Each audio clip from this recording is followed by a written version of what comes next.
Boy! Are we ready? Are we ready for chapter 4, people? I hope you are, because my body is definitely ready for chapter 4. Last time we were on chapter 3 with Zachary's arc.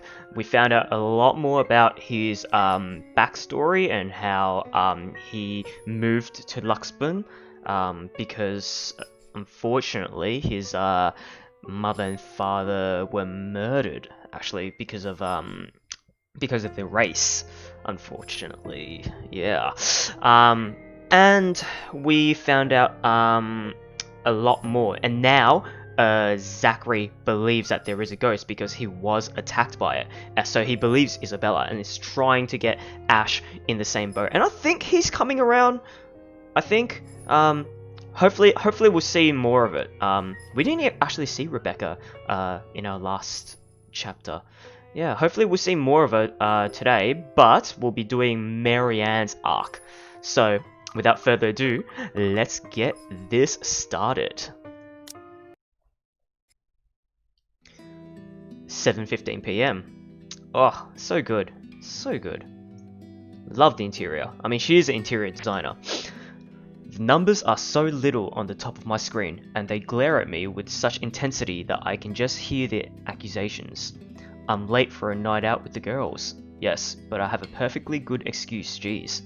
Considering I didn't follow typical office hours, they really can't expect me to be able to just go as I please at 5:30 on the dot.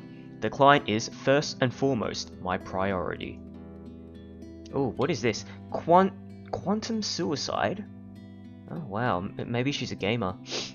I have to sit tight when my personal assistant Chris tells me we have a big one coming up and that I shouldn't miss this one. He knows a lot more on the who's who and the what's what when it comes to these socialites, and I trust that judgment call.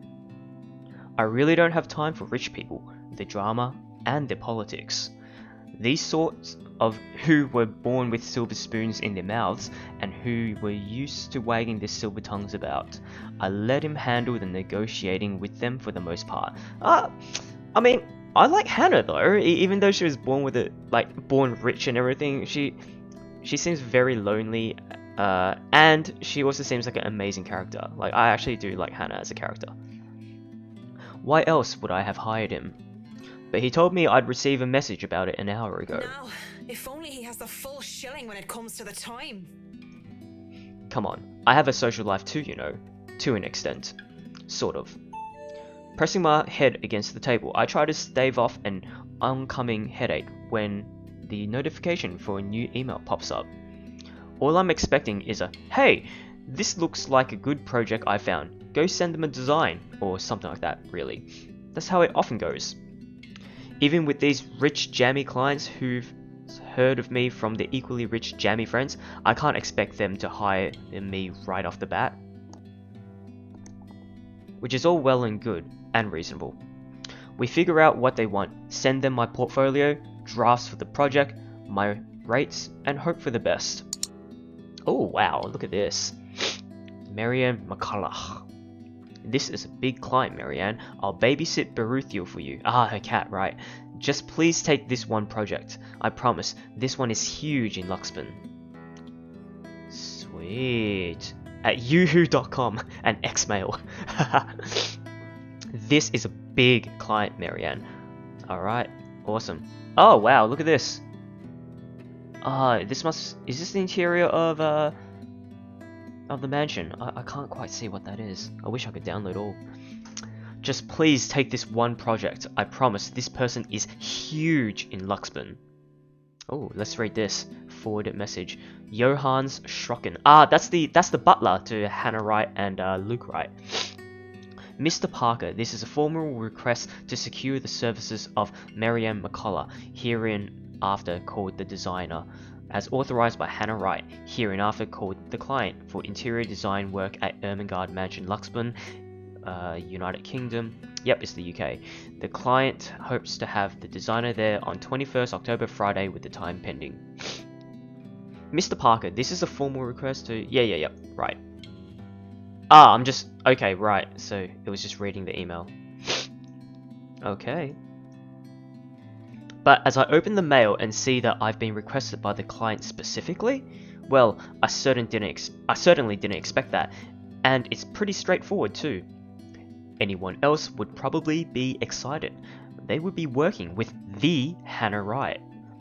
She's just one of those rich socialites everybody loves to talk about, no matter how hard I try to tune such nonsense out. It would have been enough for me to reply an affirmative to Chris and leave, but he has never pleaded for me to take a project before. We've worked with big personalities in the past, celebrities, bankers, and even a few politicians. My PA had been indifferent about those. So the question bounced about my skull before I spy one of the email attachments. Ah, okay, so we get to see it. A newspaper clipping from the Luxburn Daily Business News section, boasting the headline, Wright Enterprise donates £2.5 million to Refuge. Wow. Let's have a quick read. At the grand opening of a new Wright Hotel last Wednesday, our local billionaire couple Luke and Hannah Wright announced a donation of $2.5 million to help Luxburn Refuge keep the services open. Unexpected, but certainly welcome. This follows only a month after the couple's previous donation of the same amount to Save the Children UK. One of the largest donations. This amount will help keep the safe house in Luxburn open for several years. With this money, Refuge can keep helping women, children, and victims of domestic violence. There are rumours as well of the charity talking with the couple and looking into building a local centre equivalent to the Gaia and Athena locations. These rumours have come to us due to one of the Enterprise's employees mentioning a Project EOS. It certainly caused quite a stir back then. Apparently, they had invited businessmen and socialites everywhere in the guise of being some big business announcement. $2.5 million and an expensive looking party to boot. These people sure know how to throw their money around. Not that I should be so careless. They're going to do a lot of good and help a community of people with all those pounds. Money, money, money. I, of all people, shouldn't criticize such acts, whether they were for show or not. That's true, I mean, it is a fuck ton of money. At the very least, I know they'll be able to pay my rates. With the headline out of the way, however, I find myself staring at the picture that came along with the clipping. Because, wow, here I am expecting a sour old woman in a blazer and skirt, but the woman that was plastered on the front page looks like she belonged on the front page of the entertainment section, or even, if I am to be crass, as the pin-up for a glamour. Okay, I'll be real here. A men's magazine. She sure knows how to rock that dress. Wait, her hair, her eyes, her lips, she can't be her. Who? And at the same time, she is her, only several years older. She looks just like... No, come on, Mac. Wait, is that my own nickname? The world is full of pretty blondes. It's just a coincidence. With the shake of my head, I snap out of it and reach out for my phone when it buzzes, nearly falling off my chair in the process. Who else would be on the other line but the very people waiting for me? Piss, I'm so sorry, Cam, I'm on my way. Who's Cam? That's what I say. Yet I still don't move from my chair, face flushed and heart racing. I could only stare until I can will myself to reply that yes, I'm accepting the assignment. And it takes even more time for me to just close the image, shut down the computer, and leave. Even then, it has already burned its image into my head, no matter how much I wish it would just disappear. It makes me eager for the alcohol and the company. It makes me eager for anything that can help me forget. It's a good thing that the nearest pub is just a hop, skip and jump from here. The Galway Shore, as it is called by those who frequented the place. It is the only decent Irish pub in this country. Ah, so she must be Irish. I couldn't tell between like her accent. I couldn't tell if it's Scottish or Irish, and I apologize that I can't tell. I really can't. You can pretty much tell that someone is new if they call it by its official name, the Crowbar. My home away from home ever since I moved to Luxburn. Well, that is when I'm not cooped up in my condo and working away. It has good alcohol, good company, and thank God and Saint Cecilia, good music. Oh, okay, right. Crowd favorites like the bothy noise the High Wesleyan Men and Second Fusion Orchestra are often played. Are those real, like, bands, musicians, or something like that? Not to mention the singing. I love singing. Anyone could just break out into a drinking song, and the others in the pub were just wonderful that they'd start singing along. And doing so, really, like, this place looks so classy. Like, I wouldn't think that you would just, you know, open and sing just like a, you know, oh, well, look, doesn't matter. And doing so while intoxicated is the best way to go about it. That's true. Hey, it's a win-win as long as I don't puke in the middle of the chorus, and as long as I can get home in one piece and at the end of the day. And tonight is karaoke night. What better time than to try and sing all my worries away? That's what my intoxicated brain tells me. The ghost of guilt and sorrow remembers who I am, and in the prison of my heart, I was my only slave. Wow. Those are some amazing pipes, Marianne. But drinking only reminds me of my home, and the thought of home makes me think of her. But in the depths of my cold soul, I'll leave the burden and despair. Oh, wow. It makes me nauseous. It sickens me that the smallest reminder of her can cause me such grief. I'll Who? fight for what's worth fighting for. Forget the fear, forget the rest. So good. Of course, that might just be the booze. Any other day, I would have scolded myself for drinking so much. I lied to the Lord, I lied to myself, I lied to you and everyone I care, until there were no more lies to tell. But I already have a client, and we'll be having our first little meet and greet in a few days. Cowardice is easier than being brave, but at last I found the strength I lost to sing my love letter to you. I feel bad because I have to narrate what's going on after she's singing, and it kind of ruins the scene, and I feel like I can't match up to that. Like, why am I on stage after her? 'Cause people can lie, but my lone heart beats true. God damn. I want to at least enjoy this night, get over the hangover tomorrow, and return to being prim and proper professional after. That song was for Cam, our lucky bride-to-be. So give her hand, Galway shawl.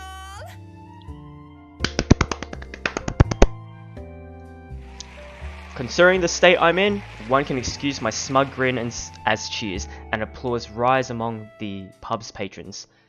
God, you really can't follow after that, you know? You really can't. That's amazing. Because possibly off-key public singing aside, I feel like I'm on top of the world right now, and that's a good reason as any to belt out in front of these strangers. With good drinks and good friends, there's nowhere else I'd rather be tonight. And I forget for a short while. And that song was brought to you by Marianne McCullough, everyone! A round of applause! Haruna. That was so good. You rock, Marianne. Cam. Oh, please stop. You're just saying that. That was really good. You know neither of us can hold a tune, Marianne. A toast to our shameless drunk singer. May your drinks forever flow and your notes be ever lovely. If anyone deserves a toast tonight, that's Cam. Finally sealed the deal after 3 years, eh? Read 'em and wait, bitches. Kamala's diamond engagement ring gleams as she holds it up for the world to see. Nice rock. She has reasons to be proud. 3 years of living together, and her boyfriend finally asked her the big question. Aww. I think 3 years is a good time. Obviously, she said yes. Don't get too attached to that ring or the one after, sweetie. I was wearing a wedding ring not so long ago, and look at where I am. Oh no. But enough of me being a downer. Cheers to a happy engagement! She looks so young to be divorced. Wow. Well, I mean, it could happen at any time, I guess. Of course, if something like Haruna's divorce were to happen, I'd be there for Cam. Just as Cam had been there for me, acting more than just my yoga instructor, I can't be happier for my friend right now. So Cam's her yoga instructor, and she was divorced as well? She had been there for me. Or maybe that she went through like something bad as well, I guess. Cheers! Cheers!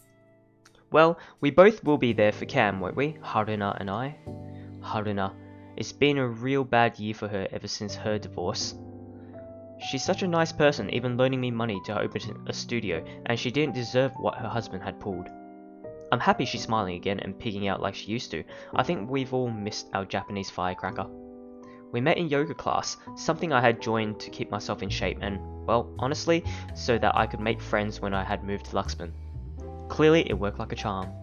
And it definitely didn't have anything to do with the fact that I brought along my lucky D20 die. Oh, okay, right. I finally get that reference because people have been talking about Dungeons and Dragons with me just recently. So I'm like, oh, right, D20. Yeah, okay, that's a 20-sided die. Okay, with me on the first day. No, sir. Even in her apartment, she had like some anime posters and stuff. So maybe she is a bit of a weeb. I like that. I love these girls so much. What about you, Marianne? You're 30 years old and you still haven't got yourself a man. Oh god. And you guys know I have a very busy schedule. I don't have time for that. Oh, come on. That's a lame excuse and you know it. You need a man who'll take care of you and you need it now. Maybe some hunk will be your house hubby while you rake in the dough. I'm quite capable of taking care of myself. Who needs a Mr. Right? Hey, look at me, I'm Marion McCullough, a lawful neutral cleric with 9 points in wisdom and 8 in charisma, but I can't get myself a date. A lawful neutral cleric. I mentioned druids and demons once. They don't even know the rules or understand what the numbers mean. And I certainly am not not some sort of holy person. I'm a far cry from a miracle worker, and I barely have the willpower to fight off demons, especially my own. Actually, maybe she isn't looking for a Mr. Right, but a Mrs. Right. Aha, I knew it. Oh, my Marianne, we still love you even if you're in the closet. That would explain some things. How do you know you don't have a ring anymore? Maybe you two can be together and I don't have to worry about my best girls being alone. What are you on about? There's nothing to explain. But the more I deny, the louder they tease until the other people in the pub start to watch. It doesn't help at all when Haruna drapes her arm over my shoulders and leans in. Will I be all yours then? Will you be making me feel like a woman? I know that they're just kidding around, but this doesn't make me comfortable in the slightest. So when Carmela notices my silence and Haruna sees the expression on my face, they stop. And when the awkward air settles over us, the rest of the pub goes back to whatever they were doing before the whole thing ever happened. They probably won't even remember it when they wake up with massive hangovers anyway. Sorry. Me too. Hey, no hard feelings, right? I raise my glass, they smile, we drink. There's no need to say more. We're all definitely far too drunk tonight. Eventually the fun times end. It is a weekday after all. And with Haruna being a nurse, she still has to get ready for her next shift. That's a hard schedule, being a nurse. Cam also has a loving fiance waiting for her at home, and I really didn't have to make a fuss about having left some buns in the oven when she took off early. Is that a reference to something? I really didn't have to make a fuss. Really, I understand. I was the one who insisted, who was determined to get pissed drunk anyway. Moving to the bar, I sit. Alone at last. Alone with a stranger. I haven't seen him here before, obviously not a regular. Oh, it's Luke. He hasn't said word and just sits there savouring his drink. With his whiskey served neat in one hand and lighter in the other, it doesn't seem like he's noticed me yet, and maybe I should go before he does look my way. Because he was pretty, and he was blonde, and those two things plus alcohol never did me any good. So she likes blondes, okay. I thought too late. Judging by the way he flushed face and the dazed look in his eyes, he's as pissed drunk as I am. But whereas I feel like kneeling over, he looks like he's ready to take the catwalk by storm. Really, he just has the air of one of those men who think they own the world. Well, I mean, he's He's rich as. Hello there, sexy. Please don't stand up on my account. I already like what I see. Fancy a drink? It'll be on me. But then again, I might be pleasantly surprised if he proves me wrong. Want some between the sheets? Sex on the beach? I'm talking cocktails, of course. Fat chance. But it doesn't matter, we both know how to play this game. And there are two different ways for the night to end. One thing or another is going to happen. Oh, the question is, what do I want to do? Oh no, that's fine. I'd rather order some blue balls or some AMF if you don't mind. He looks like he's about to say some witty retort, but stops himself and downs the rest of his whiskey. I order a mint julep, he gets another whiskey, and we start the customary small talk. Of course, the saying, ask me no questions and I'll tell you no lies, goes without saying. We ask nothing about each other, offering up falsehoods to establish a strenuous, fake connection between two strangers at a pub, if only to pass the time. Whiskey, as I have come to call him, is supposedly 21 years old, single, takes care of his sick mother, and is a manager of some sort. Wow, 21, and so rich. And Mary Ann's nothing to scoff at, like 29, and an interior designer, like a really good one at that, being famous. Manager of what? I didn't care to listen to the details. Meanwhile, Mint, as he has come to call me, is 29, yep, paid attention, and I'm... what did I say I was again? Oh yes, I told him that I was a professional chocolate taster, because fuck it, if I'm going to lie about what my job is, might as well make it fun. It's a pretty decent chat between two pretty drunk strangers, and maybe it's just me, but we might as fucking well expend the tiniest amount of effort in pretending there's something meaningful in this meeting. Would have been nice too, if it was just left at that, but during a lull in the conversation, he brings it up. No? I've never been with a woman taller than me. Oh, I like how the names change. I think I said this before, but it's really clever. And to think he might have been different from the rest. Never have and never will. Whiskey? Can we go back to the history of chocolates? Did you know that chocolate candy was introduced in 19th century England as a healthier alternative to alcohol? She's really avoiding it. Saint Lucy was the most beautiful woman of her time. She had men come from the four corners of the world just to see the pure light of her exquisite green eyes. If she were so lucky anyway. No, enough of the history lesson. Yep, he really wants that ass. Come on, Mint. You know and I know what you came here for. Though not every suitor was gallant, and she was no fool, she had known that sooner or later she wouldn't be able to defend her chastity. Come on. There must be something that gets you going. So she had taken out a knife and gouged out her own eyes. Whoa! There is something, but I don't think you can handle it. Impressed with her devotion, God restored her eyes and made them more beautiful than before. He has a particular sense of humor, hasn't he? Because that only meant suitors kept going after Lucy, and she kept her eyes in a chalice to scare them away. Oh, I'm pretty sure I can handle whatever it is. Saint Lucy, help me. Help me turn away from sin. Help me with my own My blindness. place isn't too far from here. I won't take care of you if it ends up being too much for you. And no one will be able to hear you if you try to scream. You sure you want to go down that road, pretty boy? Wouldn't have it any other way. Woof! This is getting saucy.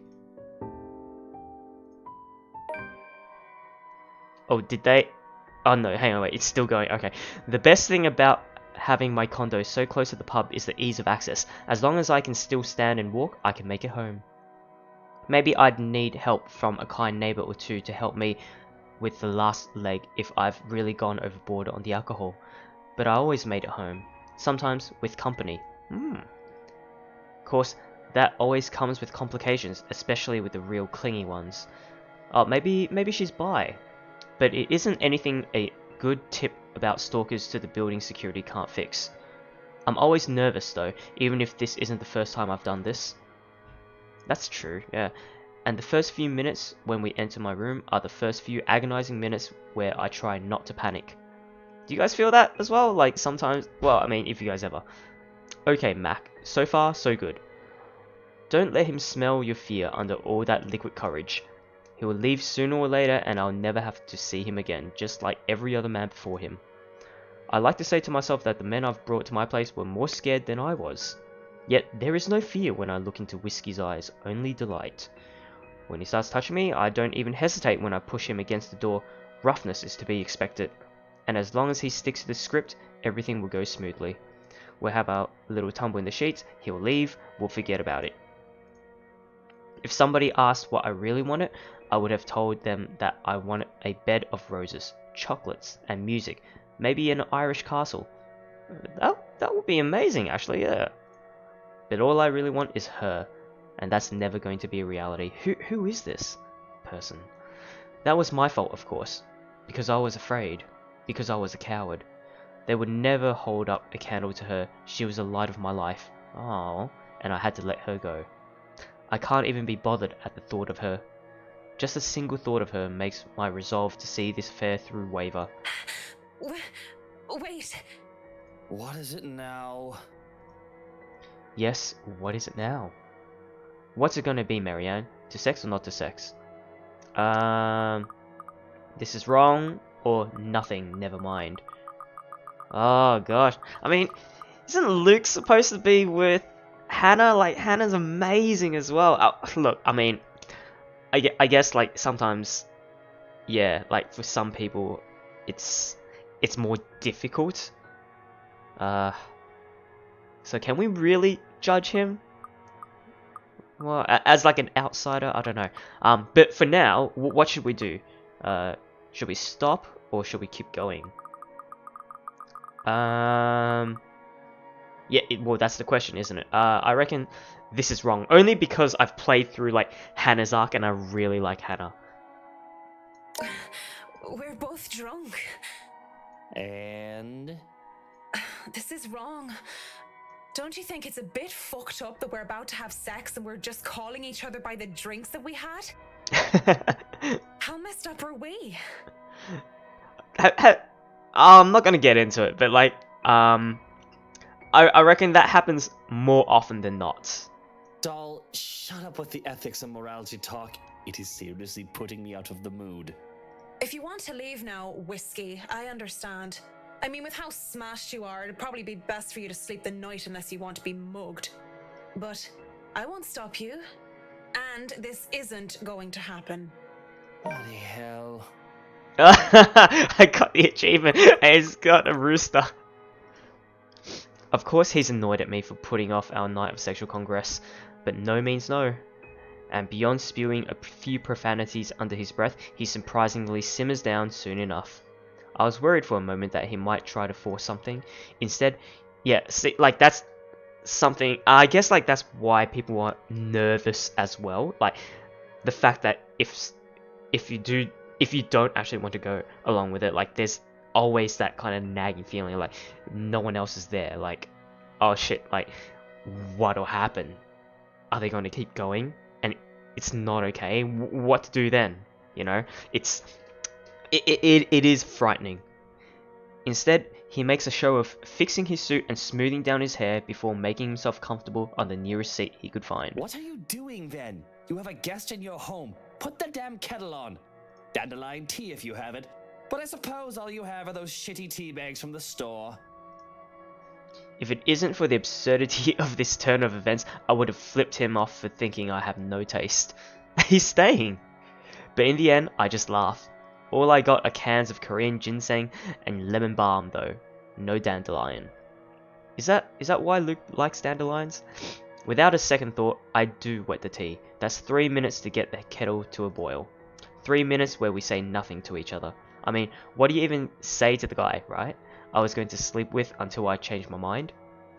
I doubt he's in the mood to talk about the influence of Troy's on Mallory.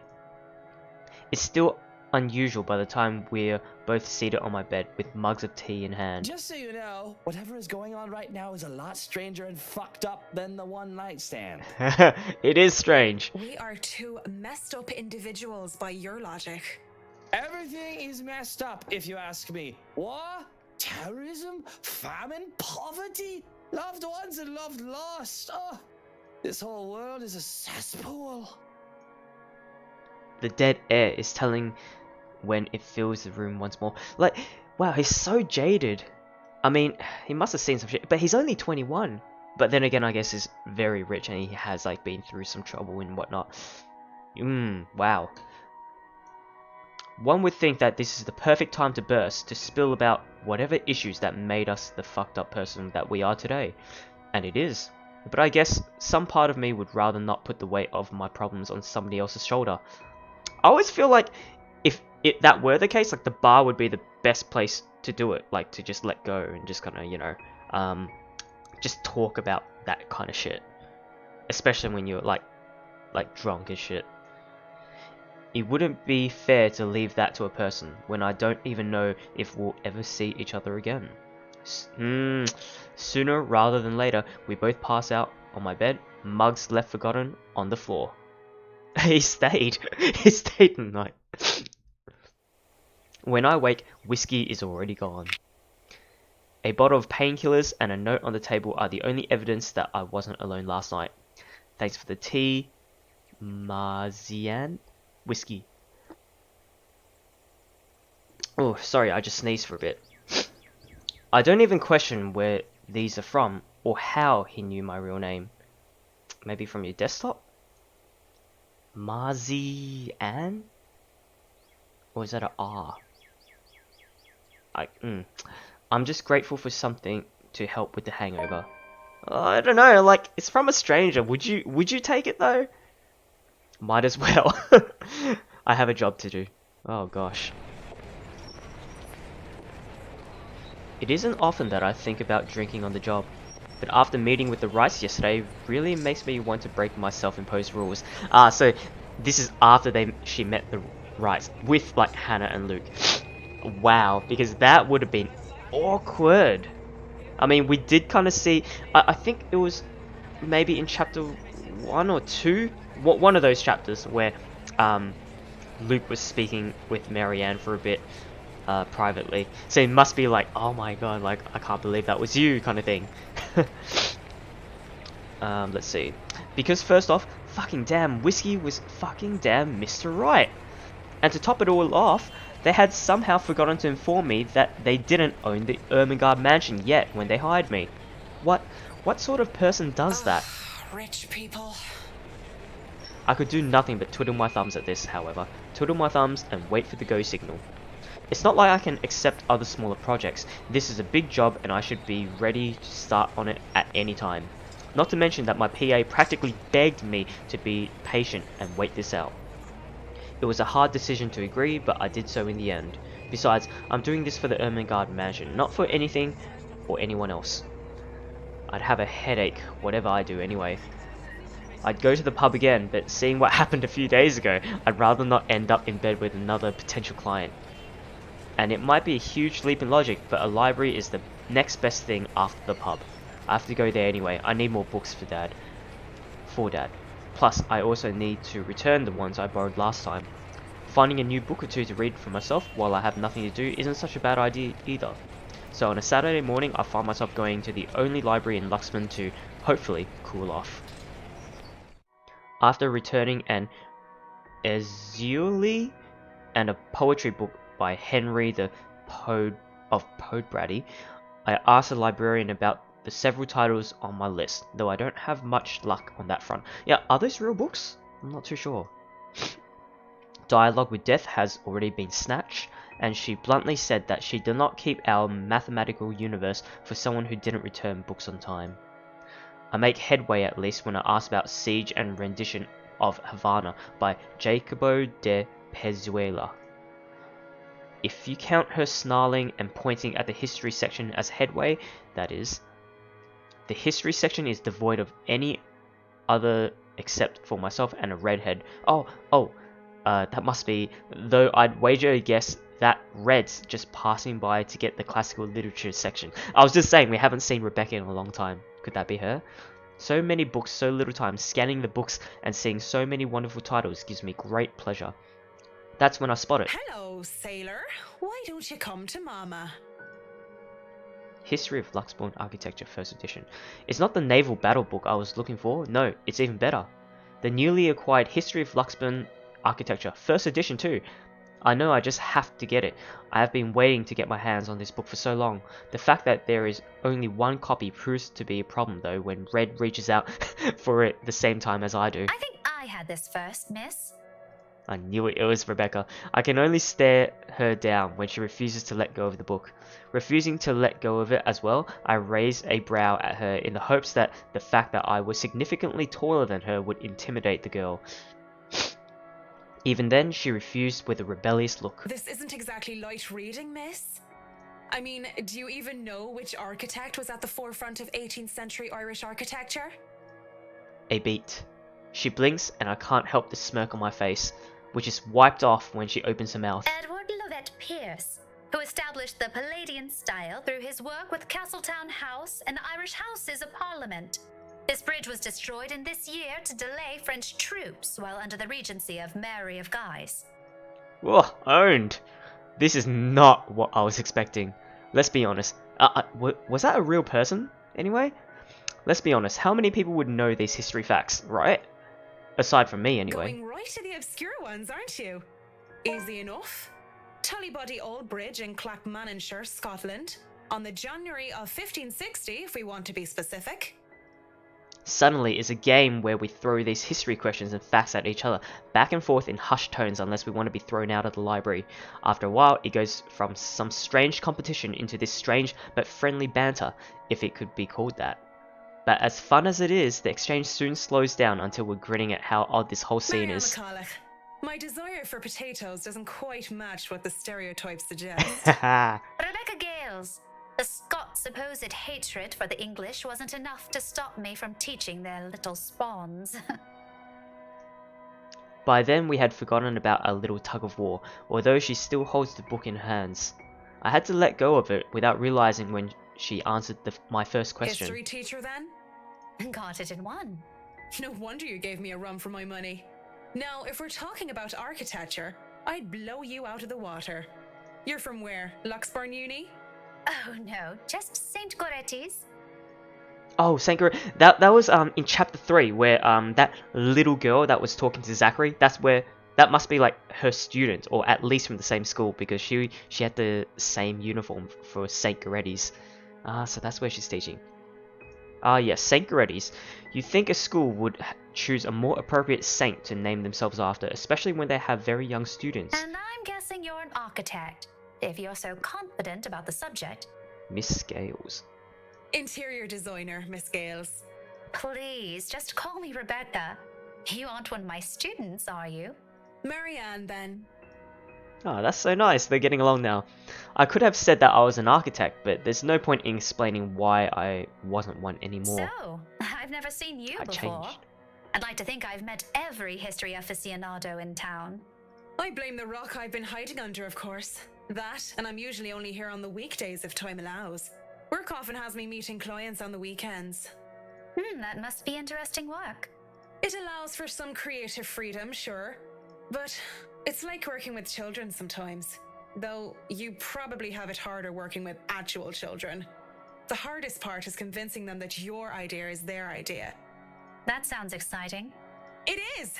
But isn't that true for any workplace, though? We just cross our fingers and hope there aren't any man-children in charge of important things. Any big projects right now? I can't imagine that interior designing is a frequent thing.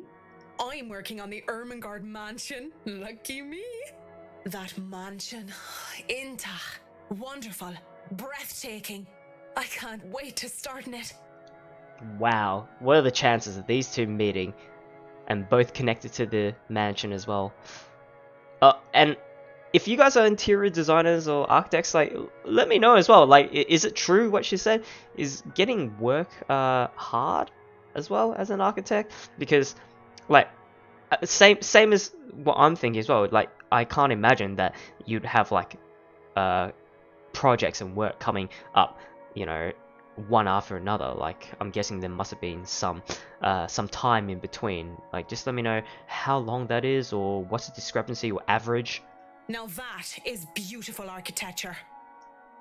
A pause. It looks like she wants to say something at the mention of the house. Oh, she's worried. I'm not surprised. That place is certainly popular with the locals, especially with the urban legends attached to it. In the next second, though, she seems to think better of it and drops what she's about to say. So, do you have a portfolio or anything I can take a look at? I'd love to see your designs. Maybe you have some on a tablet? I've met some designers before, and they're always going crazy over these virtual room apps or another. A tablet? Please. Callicrates didn't need those silly iTabs when he built the Parthenon. I certainly don't need one to design a house. The computer back at my place is all I have. Why should I buy such an expensive gadget that will just get outdated within the year when what I have is just as functional? The traditional ways had a far more personal touch in my opinion, not to mention those smartphones are awful tools for procrastination. Isn't this made by a company called Yang Mobile or something like that? Because Ash hates phones and now Marianne hates phones. I can't even count on one hand the number of people I see going outside, only to have their eyes glued to the things. And fuck touchscreens, they're evil things that make typing what should have been a simple task harder. I do have an online portfolio if you'd like. I can... Speaking or thinking of the devil seems to have summoned it, because before I can even carry on, Rebecca's attention wanes as she pulls out her mobile. For what I can only assume is a call, she gives me an apologetic look before she's standing up. What? She gives me an apologetic look before she's standing up. She's standing up and excusing herself.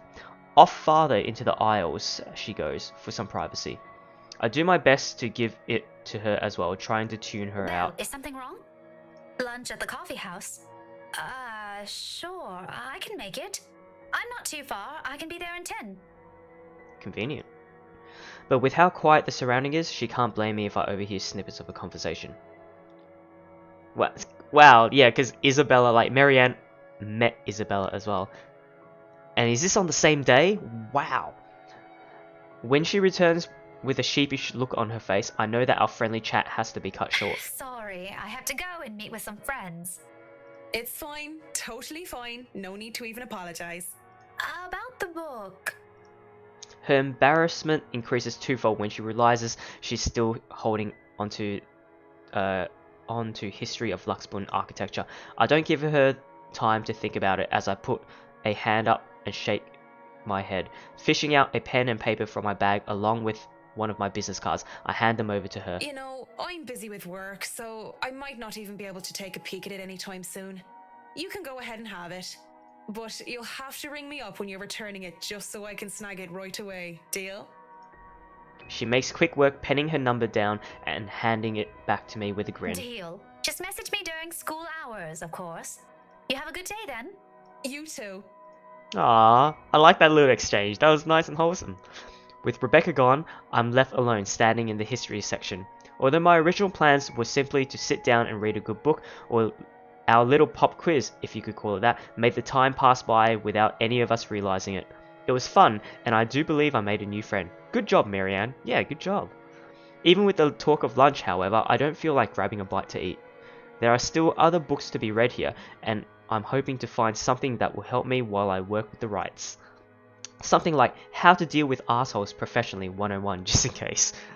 I've dealt with a lot of uppity, snooty, and rich clients before, but still, it's better to be safe than sorry. Because Luke Wright just takes the fucking cake, and he probably manages to eat it too. It seems the world is conspiring to keep me from my me time as my mobile vibrates in my pockets the moment I find something from the shelves of the classic literature section. Marianne McCulloch, Charlie Rose Design speaking. Oh, this is when Rose is still here. Rose Cooper here, Miss McCullough. I hope I didn't catch you at a bad time or anything.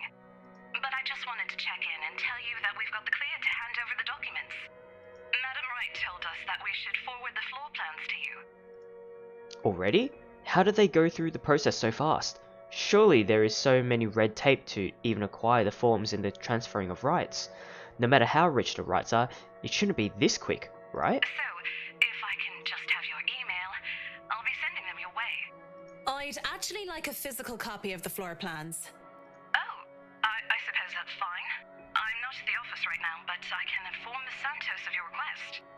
make sure to drop by the office after lunch if that's fine. Not a problem. Right. Well, cheers. Right, cheers. I don't know. I just don't. Is there some sort of deeper miscommunication when we last met? These things take time. It's been, what, a day? Less than that, even. There isn't even a point in trying to make sense of these people who seem to be larger than life. As it looks like I'm on the clock starting today, I might as well eat. Grabbing some fish and chips, from one of the street food stalls, I find a table to spend time with a copy of Marquis de Sade, The Crime of Love, since Rebecca left with the book I wanted. I've read this one before, along with the rest of his works. This should be the 18th time, in fact. God damn. But it's always nice to read, though, through it again, when I don't want the time to enjoy something new. When I don't have the time. Besides, when you're dealing with people so filthy rich that they can end up plain filthy, you need the good old Marquis sounds of ice. La blessure se trouvant sans aucune sorte de conséquence. What does that mean? The wound being without any consequence. Of course, it follows to think that things have no consequence when everything actually does. Briar Realty Corporation's Luxbourne branch isn't too far from the city centre. Just a few blocks away and I can easily eat and walk. I rather use this time to rest before I go into a flurry of activity.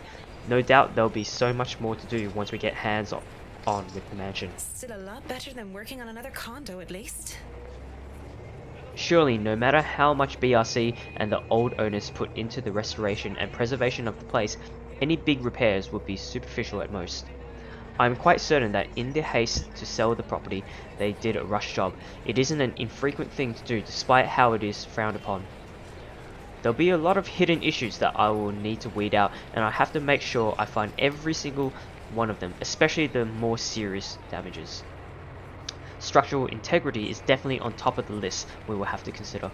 The building might look sturdy, but it is centuries old. That alone will likely pose a few problems here and there, put limitations on what we can do. Besides, despite how much I detest these rich snobs, they can pay rather handsomely, so long as I do an excellent job and do more than necessary. Those two things always made sure the referrals keep coming. I don't even have to hunt down projects for myself. That's so good.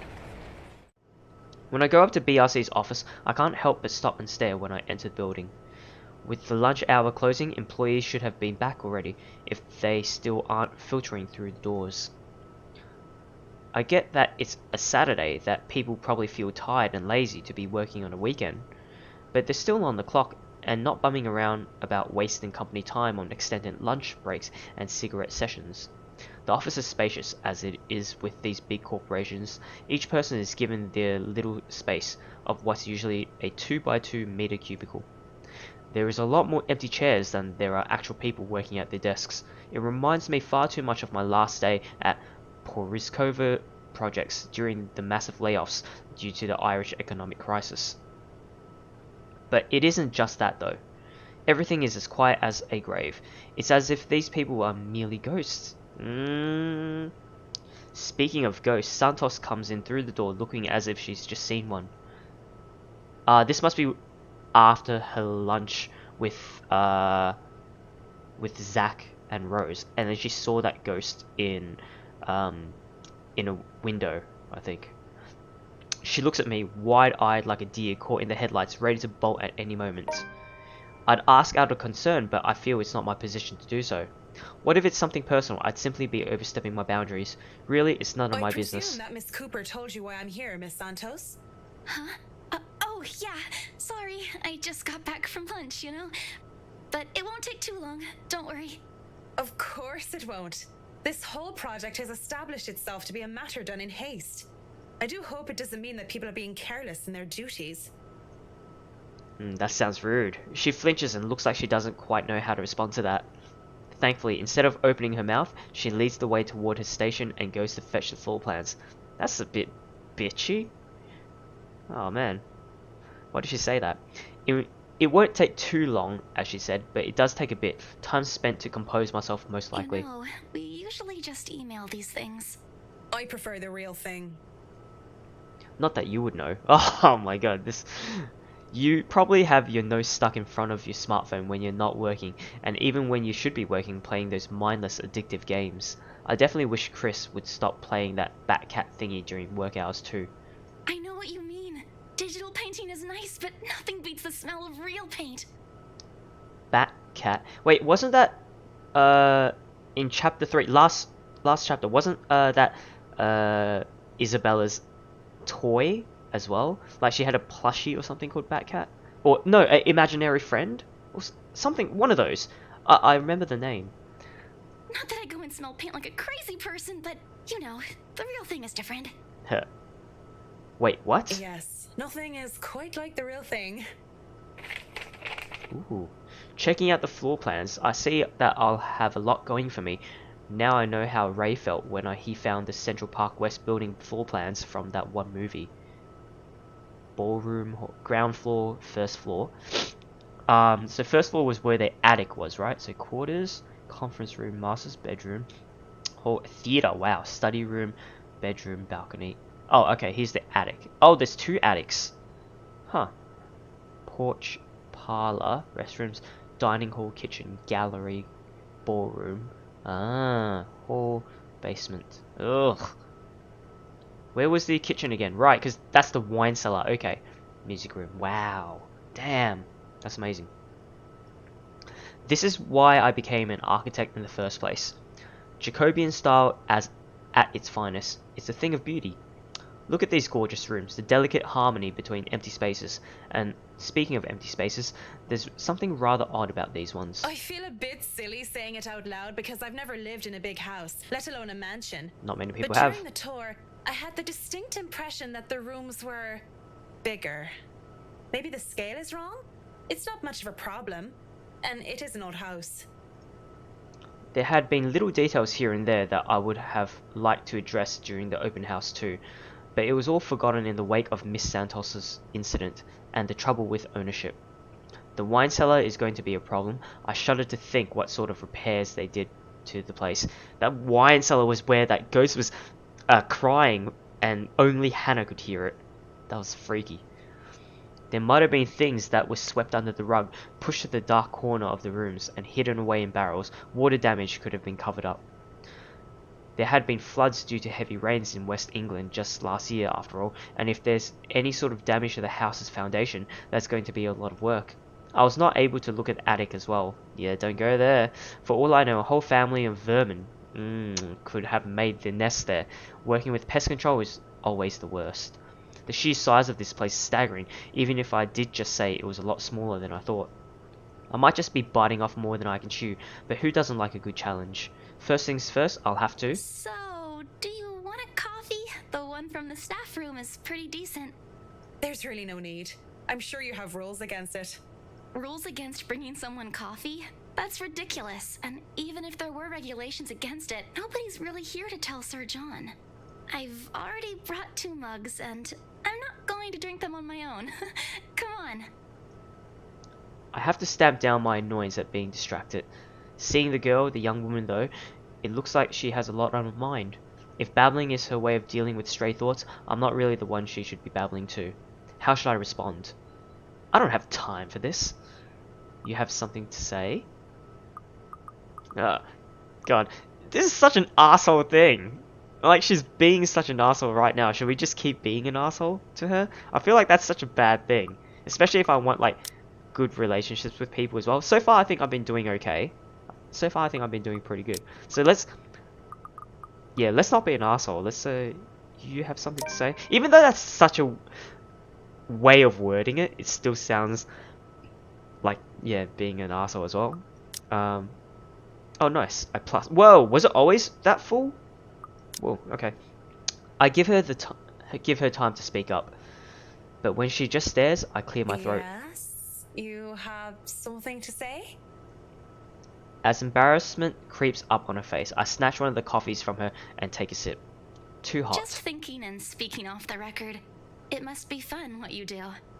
You go to people's houses and you make them, well, pretty. You're sharing your art with them. It's a little bit more complex than that. But if you put it that way, it is fun. I wouldn't have done it for 7 years if it wasn't a little bit fun, I guess. 7 years. Wow, that means she must have done it when she was, what, 22? 22, started off as an interior decorator. These big clients always have paintings in their homes. Do you have a supplier for art pieces? I didn't expect to hear such questions from her, seeing how well she handled herself yesterday. I didn't doubt, then, why she was assigned to an important sale like the Ermengarde mansion, despite the little accident she had. It's probably because all the other people that did take on the assignment died.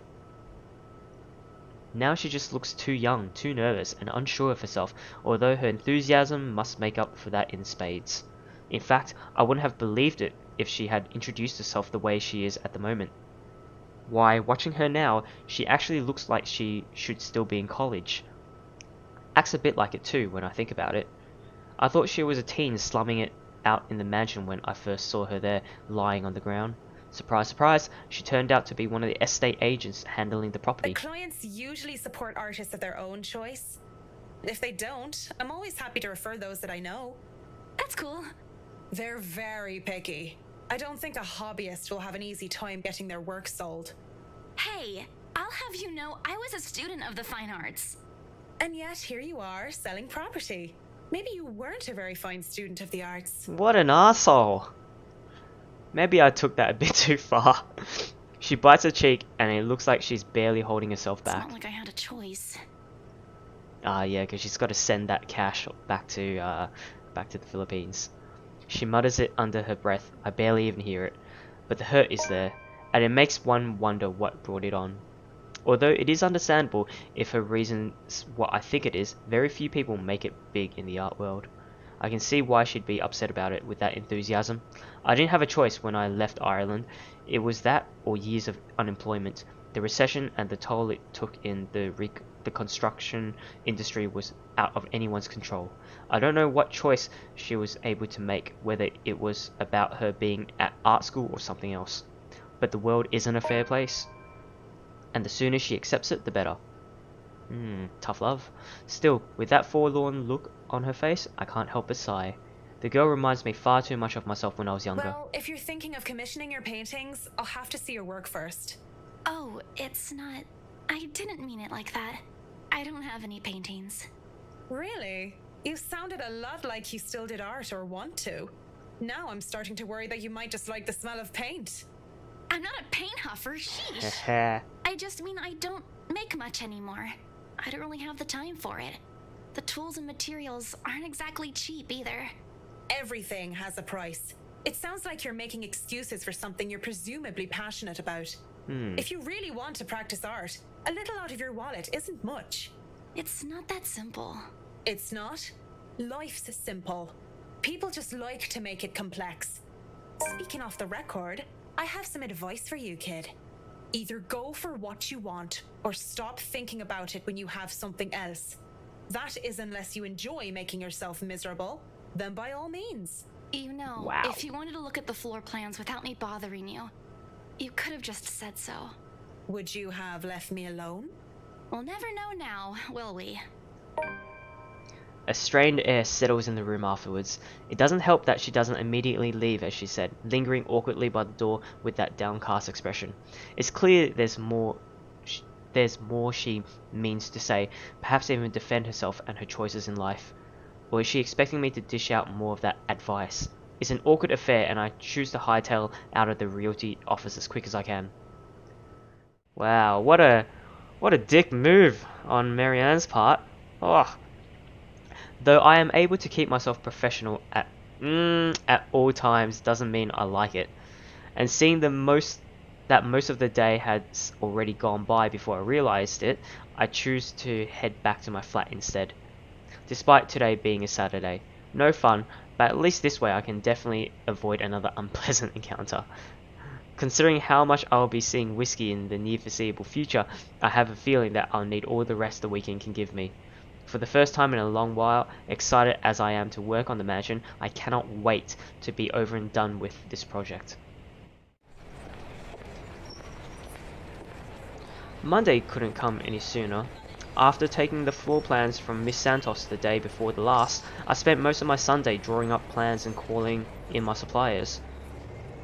Although no design choices have been made yet, I'm quite sure that they'd want high-end appliances, the most expensive materials, and the most pretentious everything. They usually did these rich types based on from experience at least. I mean, if I'm filthy rich, I'd love high-end shit too. Why not? Given how badly this whole thing started, it wouldn't hurt to be prepared. I have to check myself, make sure I'm not playing with the gloves as one of the other building tenants takes the elevator up with me. It makes me self-conscious when the woman's eyes go over me, and I'm sure she was going to point out some perceived flaw in my physical appearance. But I'm saved from being paranoid when they went off a few floors later. Still, the ride up to my floor is nerve-wracking. The Wrights lived at the very top, the penthouse, the creme de la creme when it comes to condominium and urban living. Just getting access to the place is an ordeal of its own. I had to jump so many hoops, so many security checks just to secure a key card, not only because of building management, but because of the Wrights' personal security. It sometimes felt like I'm being interrogated for a crime and not visiting a client at their home. Even when the personal assistant called in to help out and verify my presence, the process is aggravated rather than hastened. Speaking of the devil, the elevator door opens and I'm greeted by none other than Whiskey's not-so-little lackey. I do apologize if I kept Mr. and Mrs. Wright waiting. That's sarcastic. But I'm here now and I'm ready, so if I may, where are they? They've just woken up, but they should be down soon. I'm surprised to see you made it through security. And only 5 minutes late. Oh my god. You said I'd be through security soon, and it took half an hour. Define soon in this context. I'd make myself comfortable if I were you. I'm going to go and put the kettle on. About the tea, I don't want to intrude or anything.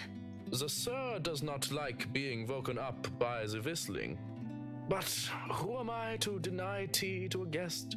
He wants to annoy Luke.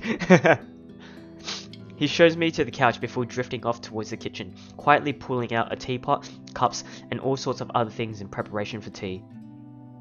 I ignore the animosity towards his employer and that his words implied. I wouldn't be too surprised if Whiskey's own people don't like him. Accepting the quiet and isolation instead, I brace myself for what's to come. In this case, soon apparently means more than 5 minutes, or even 10. Yeah, I sit in the living room just waiting. And when the kettle starts whistling and the tea has been served, I continue to wait. At least the silence is relaxing. But then there's a crash. I nearly spill tea all over my lap in surprise and look up expecting security to come running. Even the man at the kitchen counter continues to fix breakfast like he heard nothing. Is that a hangover? I don't want to speak up about it because he looks far too absorbed in his cooking and I don't want to be the cause of burnt food or worse. However, there's something in me that just wants to figure out what that was, although I am normally not this nosy.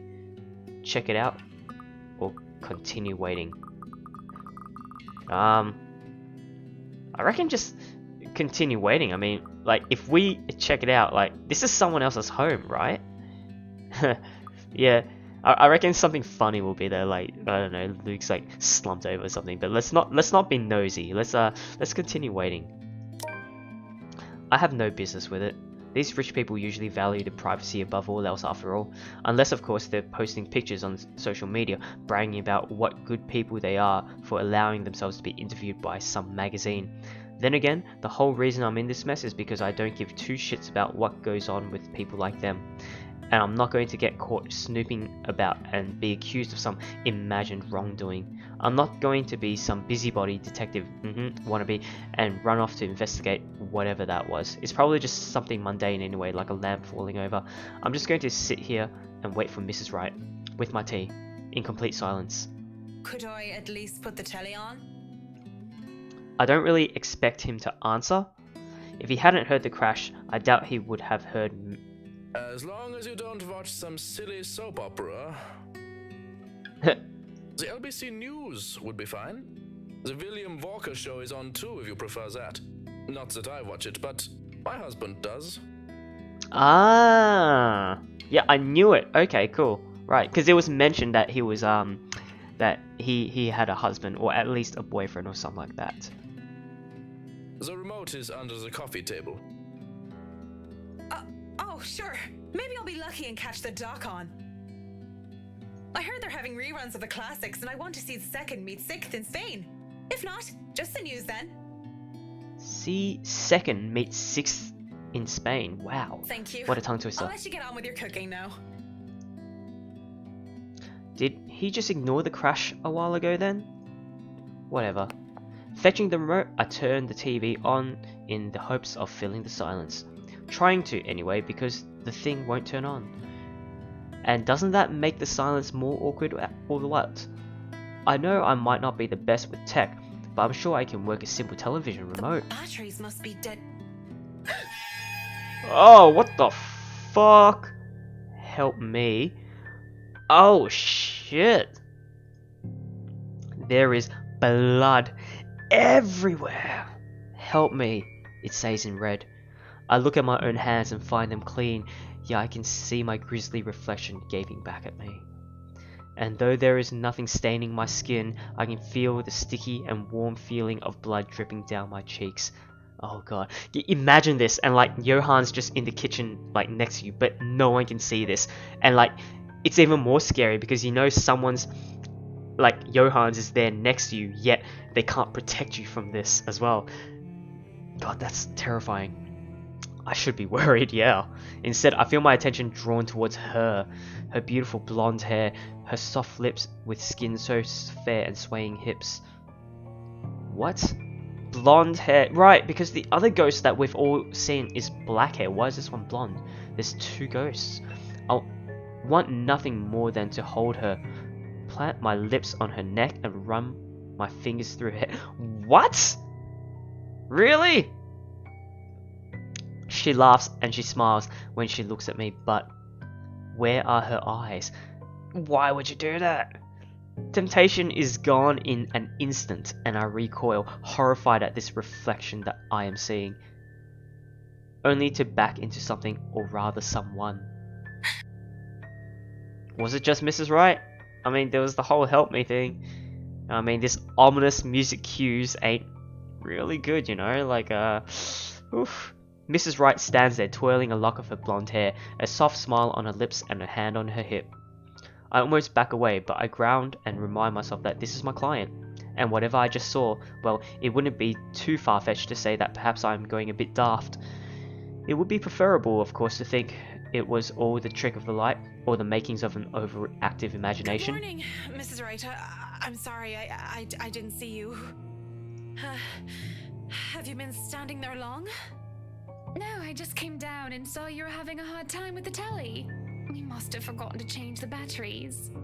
Are you alright, dear? You're looking a bit pale. Haven't you had breakfast yet? No, I'm fine. I had breakfast already, Mrs. Wright. I just need... Well then, you mustn't have had enough breakfast. Yep. I'm all for a good diet, but that's the most important meal of the day. I don't usually have breakfast myself. Johan's is cooking up pancakes. Pancakes will make anyone feel better, he always says. We can sit down and tuck in. You'll feel right as rain once we get some fluffy, syrupy goodness in you. Actually that sounds absolutely amazing, coupled with a bit of like blueberries or strawberries, bananas. And are you sure you're fine, Marianne? You're shaking. I'm fine, I'm looking good. Looking down at my hands, I can see them trembling. Really? Just because she looks so much like her, I'm becoming a damn train wreck. So she looks like a past lover or something maybe? I've been seeing her in my dreams and hearing her voice ever since I met Mrs. Wright at the mansion. Who is her? Is it the ghost? With so many blondes in the world, what was different with her? Nah, it's someone else because it's blonde. I'm not feeling too well. I just remembered something. Oh god. No, I'm good. I'm good. I just remembered something. If I said I'm not feeling too well, that's not gonna be very professional, right? And Marianne seems like a very professional kind of someone. And you don't just tell them like, oh no, I saw a ghost, or you look like my past lover, or something like that. Yeah, and it's not really lying as well. I just remembered something because you look like my past lover. I just remembered something, that's all. It's nothing to worry about.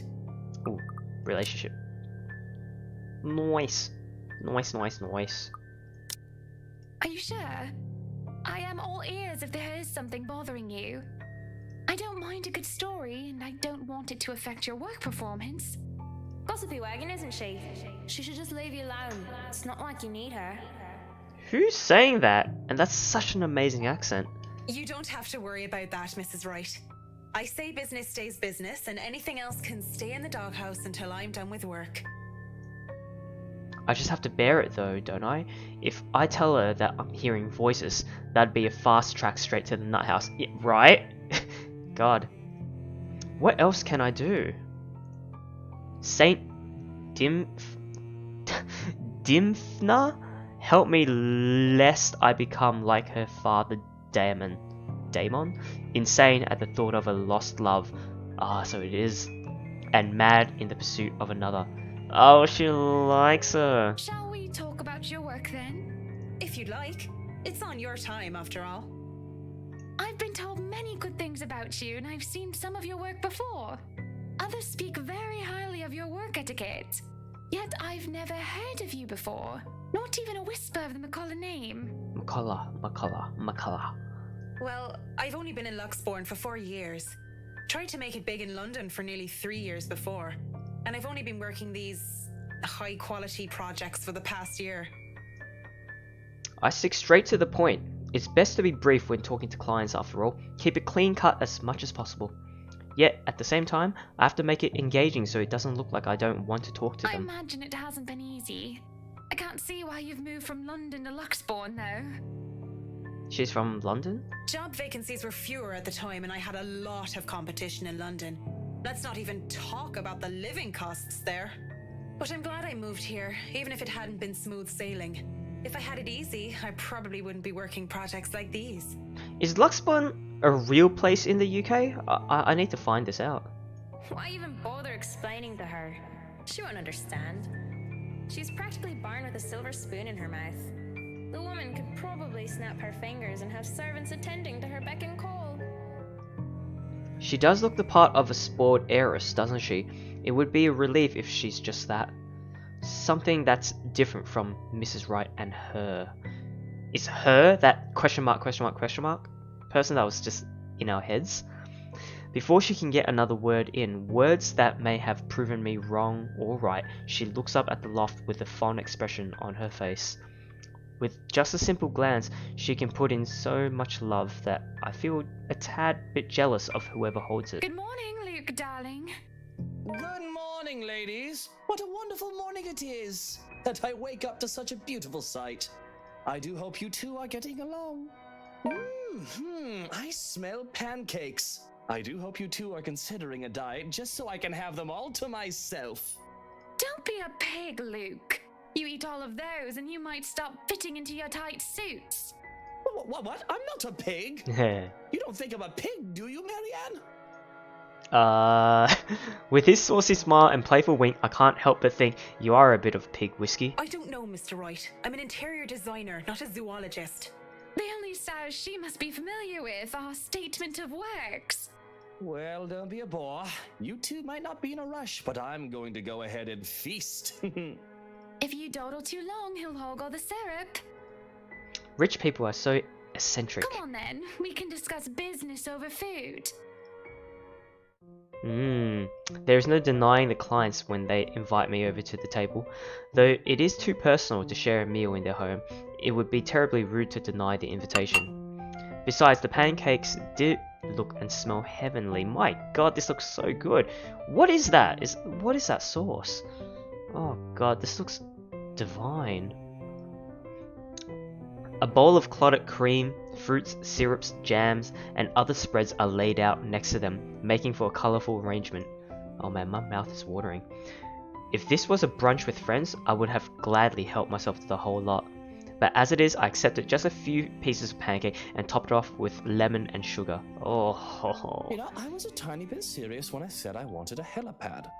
And you're not serious about the greenhouse, the vineyard, and the stables? Well, I do want those too, but I know you'll agree to those. We're talking about interiors here, honey.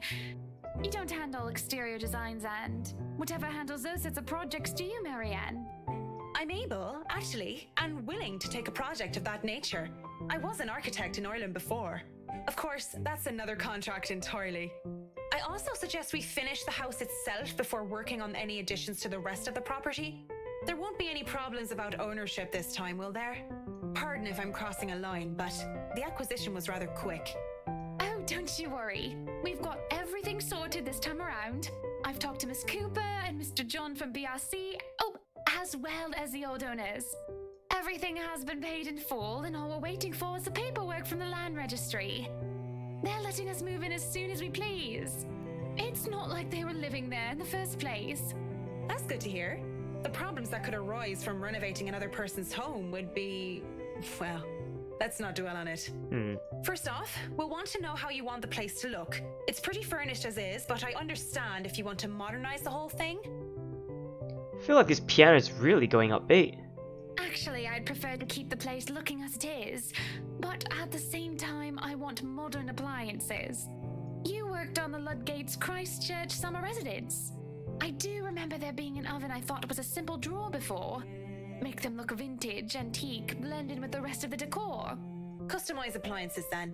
I can't find someone for that, and if you can't tell me what you specifically want, it'll hasten up the process. We're talking about electronic appliance manufacturers. If you have a preferred brand to work with. Splendid! So, what is next on our agenda? All the other interior designers we've hired in the past did not have us this involved. I stop. What sort of half-baked designer did that? If I knew who they were, I would have words. This isn't the time or place for it, however. I reckon they did that just so they can get like everything to be super expensive and like maybe heighten their cost or something like that. I don't know. Instead, I used this brief pause to pull out the floor plans I brought with me. We'll have to figure out what you want to do with the rooms. Here, we can have a quick run through. What is that little room next to the master's bedroom? Little room? This one? The quarters? Oh, as far as I could tell when I saw it, it's a second bedroom of sorts.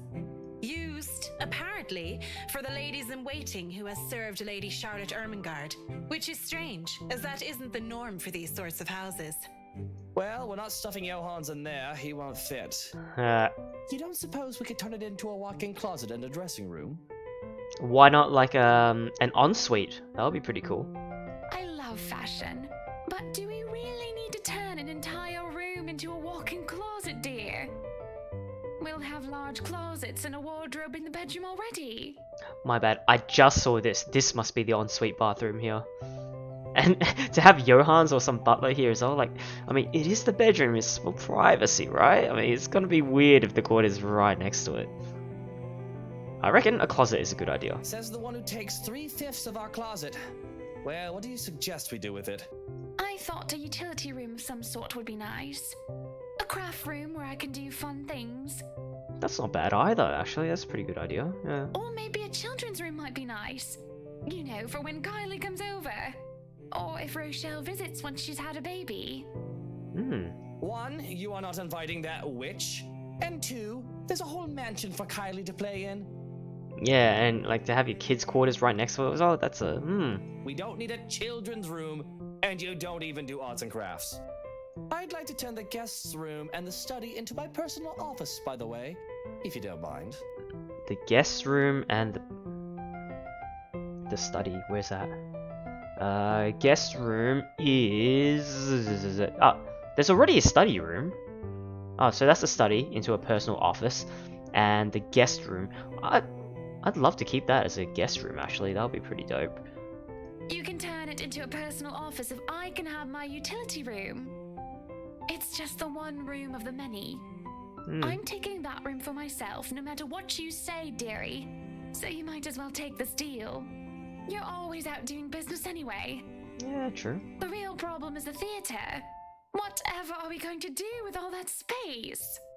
Keep it as a theater. That would be pretty cool. Fine. We could turn it into our own personal cinema, I suppose. Might as well have it, if you plan on not having a telly in the parlor. Ah, right, because that's a stage. Yeah. I was just gonna say, it's like, oh no, a theater as in a movie theater? But yeah, cinema, yeah, sure, same. Yes, well, I don't want guests to be glued to the telly when they come over for a meal and some tea. Lock it. By the looks of things, we can keep the rooms as what they are on the ground floor, though. The ballroom would be perfect for parties. Do we really need a dining hall, though? I don't suppose we can't convert it into a garage. Ooh, that would be pretty cool, actually. Oh, What for? You can park your cars outside. rain. What about that room, right there, in the northwest corner? Northwest corner? Basement? That's sleeping quarters for the household Oh, help. northwest. My bad. Oh, that is perfect. Johans will be glad if we have other staff members who stayed in. It'd be convenient so they don't have to make the trip from Luxspawn to the mansion when they're needed. You'll definitely need a lot more people to maintain a property of this size. The mansion is really a lot bigger than I thought. What do you think, guys? Like, if you were that rich, like, and you had a mansion, and would you live with, like, your butlers and your staff and shit? Like, I'd find that a bit, I don't know. I feel like, oh no, this is my own personal place. Why are there not strangers, but yeah, my own co-workers and staff and shit? Look at all these rooms.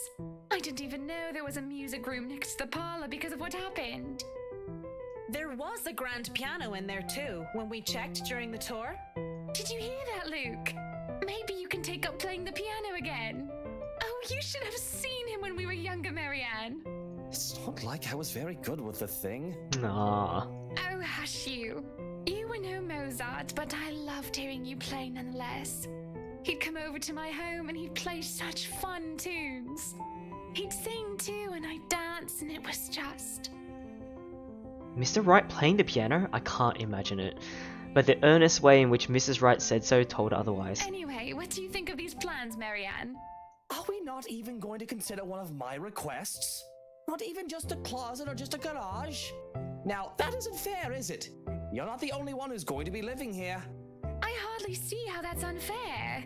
I told you you're getting your office and your theatre, the greenhouse, the vineyard and the stables. That sounds fair, does it not, Marianne? That's quite a lot, yeah. Yes, it sounds fair, or we can compromise. God, we're getting in between these two? I don't know, I really don't know. Does it, I mean, yes, it sounds fair. I guess this one's for agreeing with Hannah, and this one's for Luke. We can compromise, or yes, it sounds fair. And what do you guys think? I think both are okay. I mean, we can. I feel like I don't want to. I don't want to like be on either side, but eeny, meeny, miny, mo, blah blah blah blah blah blah blah blah blah blah. I don't know which one that went to. Let's see. Looks like I agreed with Hannah. Mrs. Wright has her points though. I really didn't want to butt into the spat of a husband and wife. That's true. I mean, like, it'll be good for her as well. Like, she really wants a place, right? And I mean, he's getting everything he wants too, right? But with the way the two were looking at me to settle this, I might as well just keep to the facts instead of giving opinion. Mr. Wright, your plan isn't quite feasible from an architectural perspective. I'm not even sure how much we can do without closer inspection. Well, the one about the garage, at least. A walk-in closet is easy enough, but the garage? See, a garage isn't architecturally feasible and it isn't going to be financially sound as well. I had no idea. We're already going to spend a lot on your other requests. You have several acres of land to park on already. What? Did you calculate that on the fly? Financially sound my foot. You're probably just thinking up of imaginary numbers. Might I remind you that I was a financial manager? I also looked over and approved the expenses of our other houses. I know the rough cost of these things by now, love. Masters in business administration, major in accounting. Sometimes I think you forget that I'm not as dumb as I act. That catches my attention more than anything. It sounds more unbelievable than Whiskey playing the piano. She really didn't seem like the type. Business administration and accounting? What university? Luxspawn U, of course. Go Lux Dragons, red and gold. Excuse me, how about we move on this chit-chat ahead and do whatever else needs to be done sometime today? I had to cancel my appointments for this, you know. We might as well do a proper inspection with the designer this time, just to get it out of the way. Yes, no time like the present. You want a thorough inspection? Might as well do it now. We actually took another look at the property yesterday, though it was brief. But I'm sure you would want to see it yourself. to spot anything we might have missed. It's not like I have much of a choice, do I? Riding to the Ermengarde mansion in their Rice is an awkward affair. Royce? Royce. Not only am I worried about scuffing the expensive leather seats, but I'm also worried about getting in the middle of another couple spat. With the tension thick in the air, I can feel them starting at each other anytime. Nobody is saying anything. Up until Mr. Wright tells his valet to turn the damn radio off. And for a moment, I think that he might start. But instead, he just stays quiet, and so do the rest of us. In the end, the sufferable silence stays. Oh, awkward.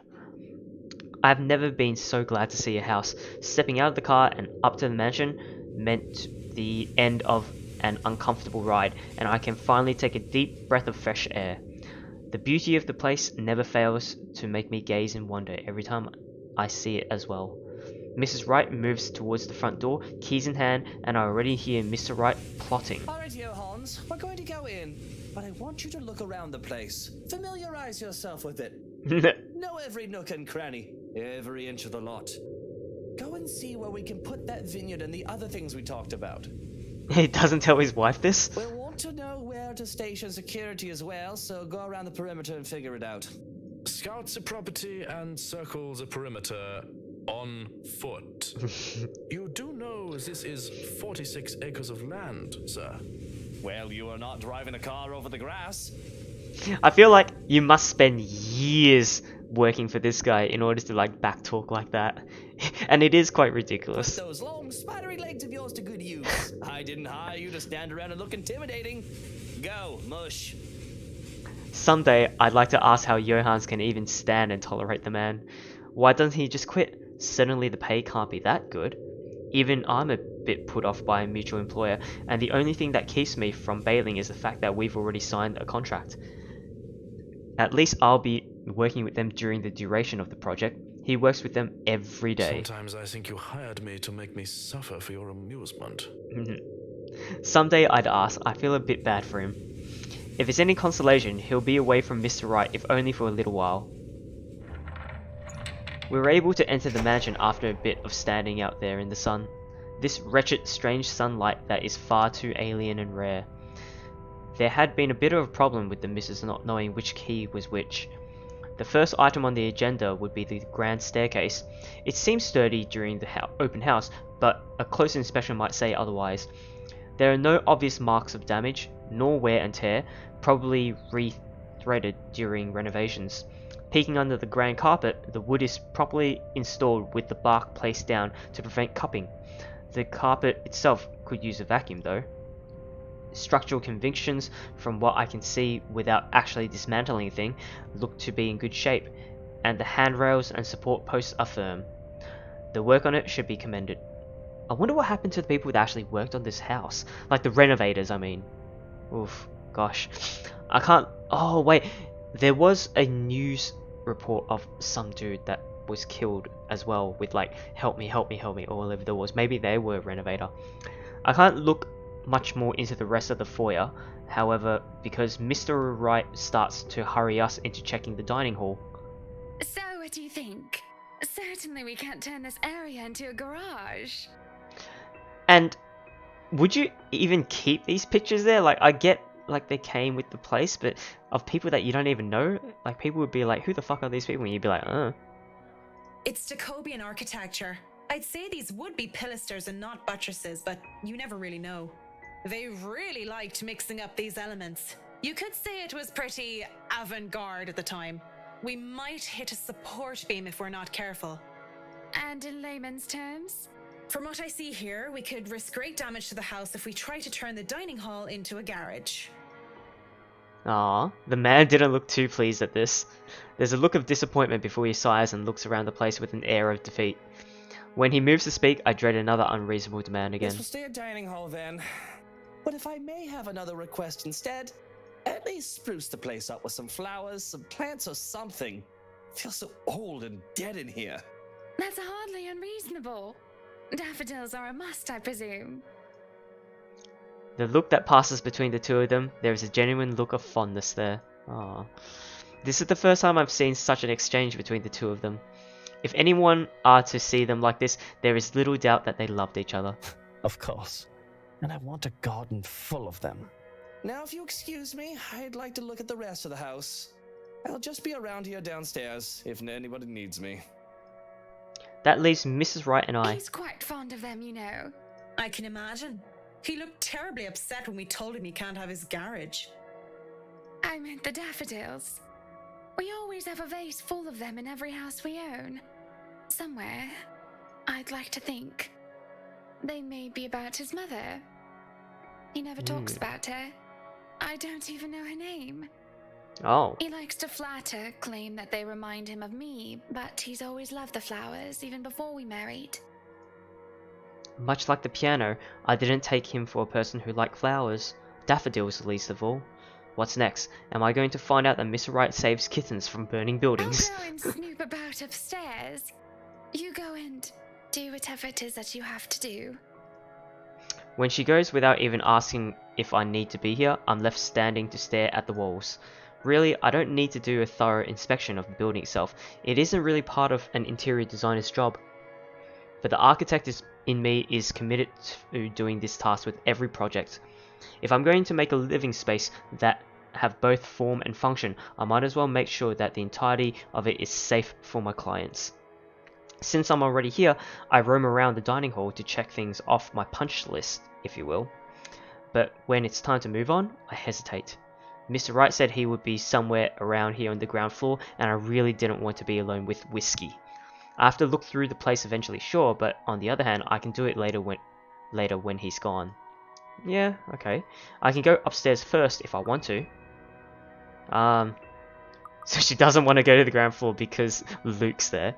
Check the first floor, check the ground floor. I don't know, what was on the ground floor? So the ground floor had the basement, where Hannah was called to from that ghost.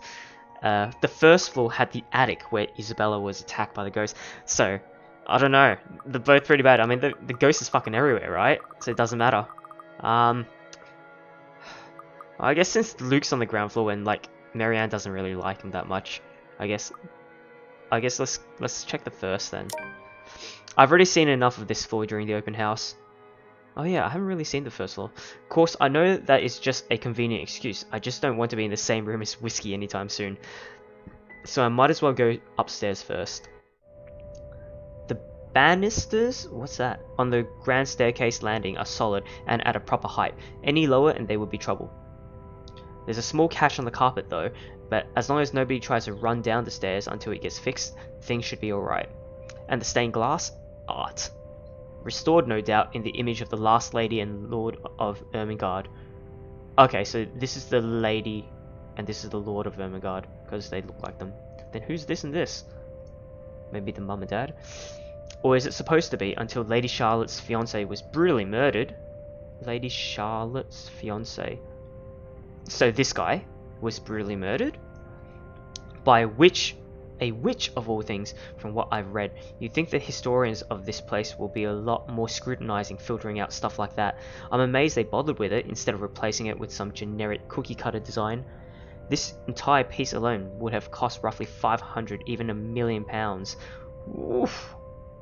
Lady Charlotte Ermengarde and her beloved. Looking at the mosaic, it's not too far a stretch of the imagination to believe that the depicted images could be Mr. and Mrs. Wright. Yeah, I mean, they're both blonde. It can be easily assumed as such if one doesn't know the history of the mansion. Really, a place like this should be protected by the government as a landmark. But what can I do about it? Walking into the east wing, I try to go into the theatre, but is met with an obstacle. The obstacle that is locked doors. 2 doors, and both of them are locked. I'd be frustrated, would be, if I already hadn't snuck off while the Wrights were having their little business meeting with Miss Cooper before to take a peek. With what Mr. Wright wanted, we'd have to install a powerful projector, the type they use in cinemas, and a projection screen. Where would you even acquire that kind of stuff? The seats would have to be re-upholstered if they are to be any comfortable, and the walls will have to be covered in dark material, paint, wallpaper, or install wall-to-wall carpeting. Soundproofing. Really, of all the rooms I could be jealous of, it's this one. Yeah, I mean, it's a personal theater. I could just picture myself in there watching old kung fu flicks on a weekend-long marathon. Makes me wonder what kind of movies Mrs. Wright would like. Rom-coms, perhaps? Her husband, on the other hand, I'd rather not think about. Porn. It's definitely porn. In the middle of my notation and planning, I don't even realize that I'm not alone until I'm caught standing in front of a locked door like a Were fool. you meaning to go in there? I'm afraid we won't be able to open it up today. Why? Oh well, I wanted to, but it's fine. I can still survey the rest of the place. Apologies, but the key was missing when they were handed over. They told us that they'd get right back to us with it. What? But aren't they supposed to hand over all the keys once property changes hands? That can be grounds to file a complaint. They were already kind enough to let us move in so early. There's no need to raise a fuss about it. So nice. Worst comes to worst, we can call for a locksmith. Because money's not an option, I guess. I mean, it isn't an obstacle. The air is heavy and somber when she grows quiet and glances out the window, out towards the vast expanse that surrounded what would be their house, their home. Then she looks back at me with a sigh and a bitter smile. Yellow flowers, daffodils, dandelions, and sunflowers in the sort all up front. Just a whole garden of them. They'll make the house look lovely, won't they? Of course. A garden is a wonderful addition to any home. As I say this, her eyes roam over me, scrutinizing and thoughtful. I have to hold back the shiver that threatens to run down my spine at being inspected so closely. Yes, it must be nice. Why? Like you haven't received flowers? We're still talking about the gardens, yes? I mean, not having to worry about what another person thinks of you. Oh. What do you mean by that? She lifts her head and points to her wedding ring before it falls listlessly to her side. Sometimes I wonder what would have happened if I didn't marry Luke. There'll be no fights about walk-in closets or silly helipads. I could do with this place as my heart desires until there's nothing but content. Then again, I wouldn't have bought this place if it wasn't a gift for him. I probably wouldn't even be in Luxbourne if it wasn't for him. Maybe I would have moved to London, Manchester, or Birmingham. I might have even left the country altogether. France, Germany, Spain, Canada, Sweden, even America. The possibilities would have been endless. I don't know what to say to that. What is there to say? I'm sorry, I must sound so petty and ungrateful. I do love him. So very much, even if he can be a bit difficult at times. Oh no, not at all. I'm just confused why you're telling me this, of all people. Just a whim, I think. Just flights of fancy, that's all. Don't you ever think about one decision you've made in your life and wonder how much would change if you chose to do things differently? All the time. I try not to dwell on the past, ma'am. The key word is try, of course. Thinking of the past brings up too many ghosts, memories of her. And I do wonder what would change if I just said yes when she asked for me. Maybe she'd still be with me. Oh, did Marianne reject someone? I return to the present, just like I said. I try not to dwell on the past. Why don't you decide on your own? You must have been quite the pair.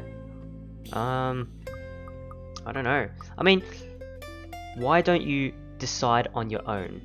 That sounds pretty reasonable, right? Like, obviously, it's your own life and you should just, like, do whatever you feel like. And you must have been quite the pair. Is like, yeah.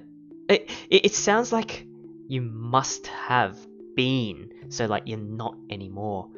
Oh, God. I mean, I return to the present and try not to dwell on the past. Oh, gosh. I mean, they are quite a pair, don't you think? Why don't you decide on your own? You must be quite the pair, yeah. They are quite a pair. You must have been quite the pair, Mrs. Wright. That's flattery. Hannah Evans and Luke Wright taking Luxbourne by storm. At least, that's what I've heard. That gets a giggle out of her.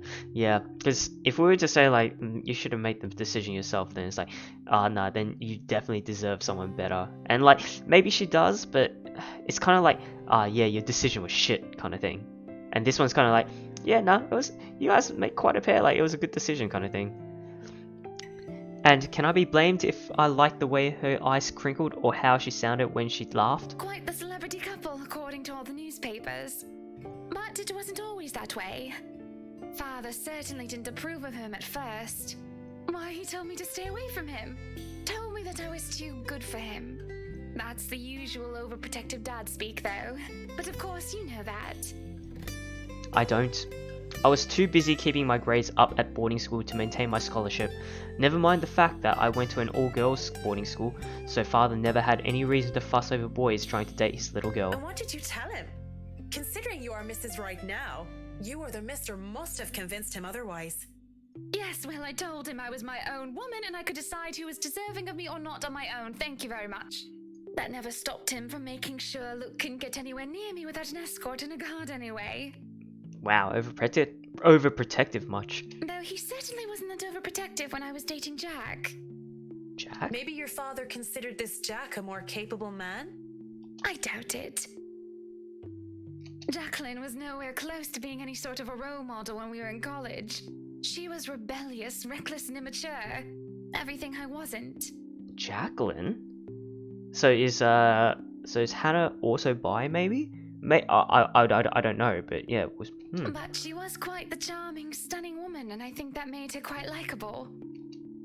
That takes me by surprise a lot more than by the fact that Mr. Wright's father-in-law didn't like him. That much was to be expected. But this? I have nothing against them because that's their thing, though the nuns and the priests would say otherwise.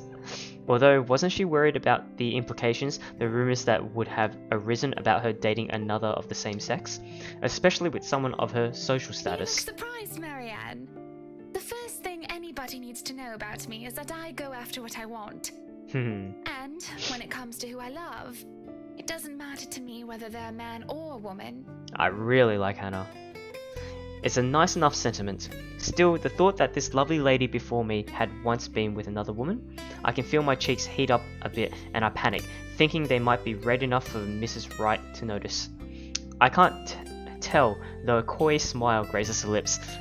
I think she knows that Marianne is also bi. Legs, we called her, because of how often she was running about because of one thing or another. Climbing up walls and, what do they call it now? Parkour. And also because of her, well, legs. And you went after her? Not right away. When I first met her, I wanted nothing to do with her. She was so improper and uncouth. But I slowly realized that didn't mean she was a bad person. On the contrary, she did many a good thing and was always so nice to others. I found myself confused. I couldn't figure out if I wanted to be her or wanted to be with her. So I approached her, told her that I might have fancied her. And your father didn't mind? He must have thought it was my form of rebellion. But he never watched out for Jack as much as he watched out for Luke. Sounds like a good dad. If I didn't love my father so much, if he hadn't raised me right, I think I might have told him to bugger off. He's never been more attentive of me than when I started bringing home dates. Yeah, I mean it's a father's job, right? I'm sure he loved you very much. She laughs once more, a glow about her. I know, she says with a small smile. I suppose I've taken too much of your time with my silly stories. You still have much to inspect? I still have most of this floor, and I'll want a quick run through of the ground floor again later. I shan't keep you from your work any longer then. Just call me if you need anything. I'd like to look around myself. When she turns to leave, she glances back at me before disappearing into the foyer. I look out the window from where she was standing, and I move on, alone with nothing but my thoughts of her. Finally, some peace and quiet. Thought the old biddy would never leave. It's utter madness, this hearing things. I reckon it's the stress, though I don't know what exactly I'm stressed about. If meeting Mrs. Wright has really thrown me for a loop, I'd be worried. If I'm developing some sort of psychosis or disorder, well, I'd call a doctor. But hopefully it isn't that, not right here and not right now.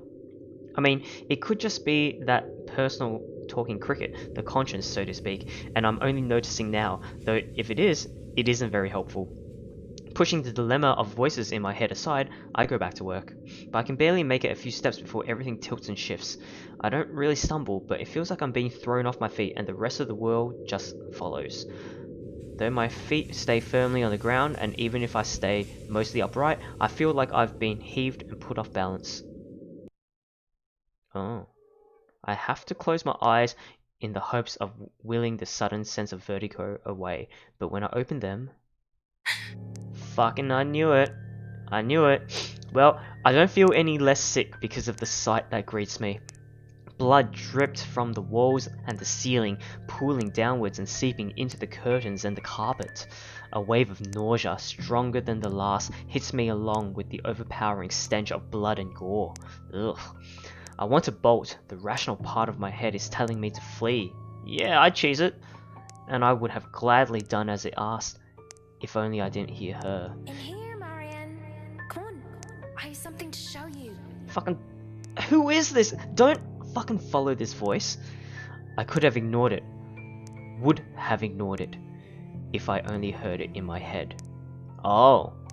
But I swear that this time it's coming from one of the rooms. Oh no, we're on the first floor. This is where the attic is. Don't go there. Much further in, into the study. Oh no, don't do it. I feel compelled to pay attention. I can't just turn around and leave. Yes, you can! Don't go in! Not when it's her. Oh god. I don't even think as I follow the sound of her voice. Ah, you should think! Please think. Oh. Lorraine? Oh wow, it does kind of look like Hannah. Lovely Amanda Lorraine Lasser Fiona? She was my friend, the only one that I had at St. Samanthan's. I was a scholar, the charity case, in a school for privileged and prestigious young girls. They all looked down at me if they cared to look at me or acknowledge my presence at all. All except her. Oh, stop your crying. You know better than to listen to Maeve. Maeve? Is that how you pronounce it? Wow. Why I ought to teach that butterface a lesson? Wait, no, lass! I don't want you getting into trouble with the sisters again! Relax. It's not like I'm going to stomp her and her lackey's arses flat like last time. Come on, let's just go back to our dorm room. I don't want to be on my Tobler while you go get yourself punished. You'll be fine. Gip's there with you. Lorraine was there when I needed her through my highs and lows. Having her as a friend made being a strange school away from my father all the more tolerable.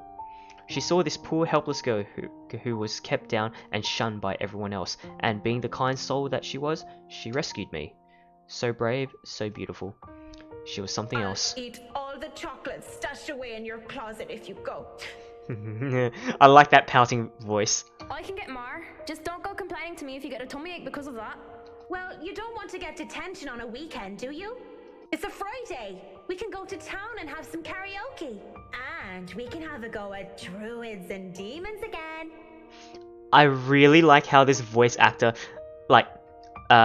put a bit more lilt in her voice to make her sound younger in this flashback. It's subtle things like this. This is so cool.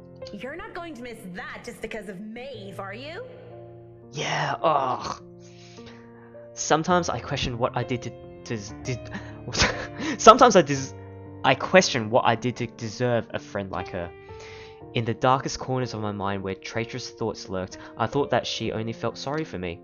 Maybe she was just being a good Samaritan offering a helping hand. And perhaps I had been too selfish to return the favour. You have a point. I'll just kick her arse on Monday then. That's not what I mean! I know what you mean, Em. Wait, where are you going? You just told me you wouldn't cause trouble. I still have something to do.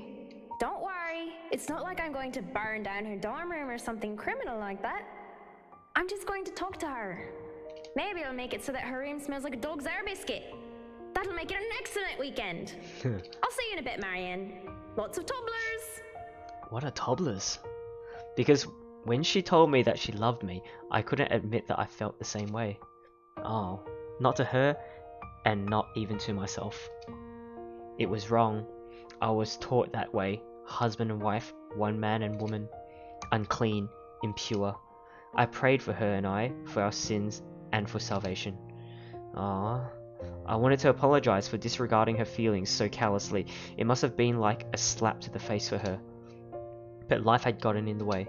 Exams, which were trivial in hindsight, now took top priority. I had to keep my grades up, to keep my scholarship for my father. I told myself I would apologize to her when those were over, that I needed to focus first and not let anything distract me. It had been easy when she avoided me like the plague. She was upset, I get that. Oh man. Oh god. I thought I had the time to make things right, At but... 7 in the morning, students found a 5th year dead. Oh. Assumed to have fallen from her dormitory window. Oh no, is this Lorraine? They told us that it was an accident.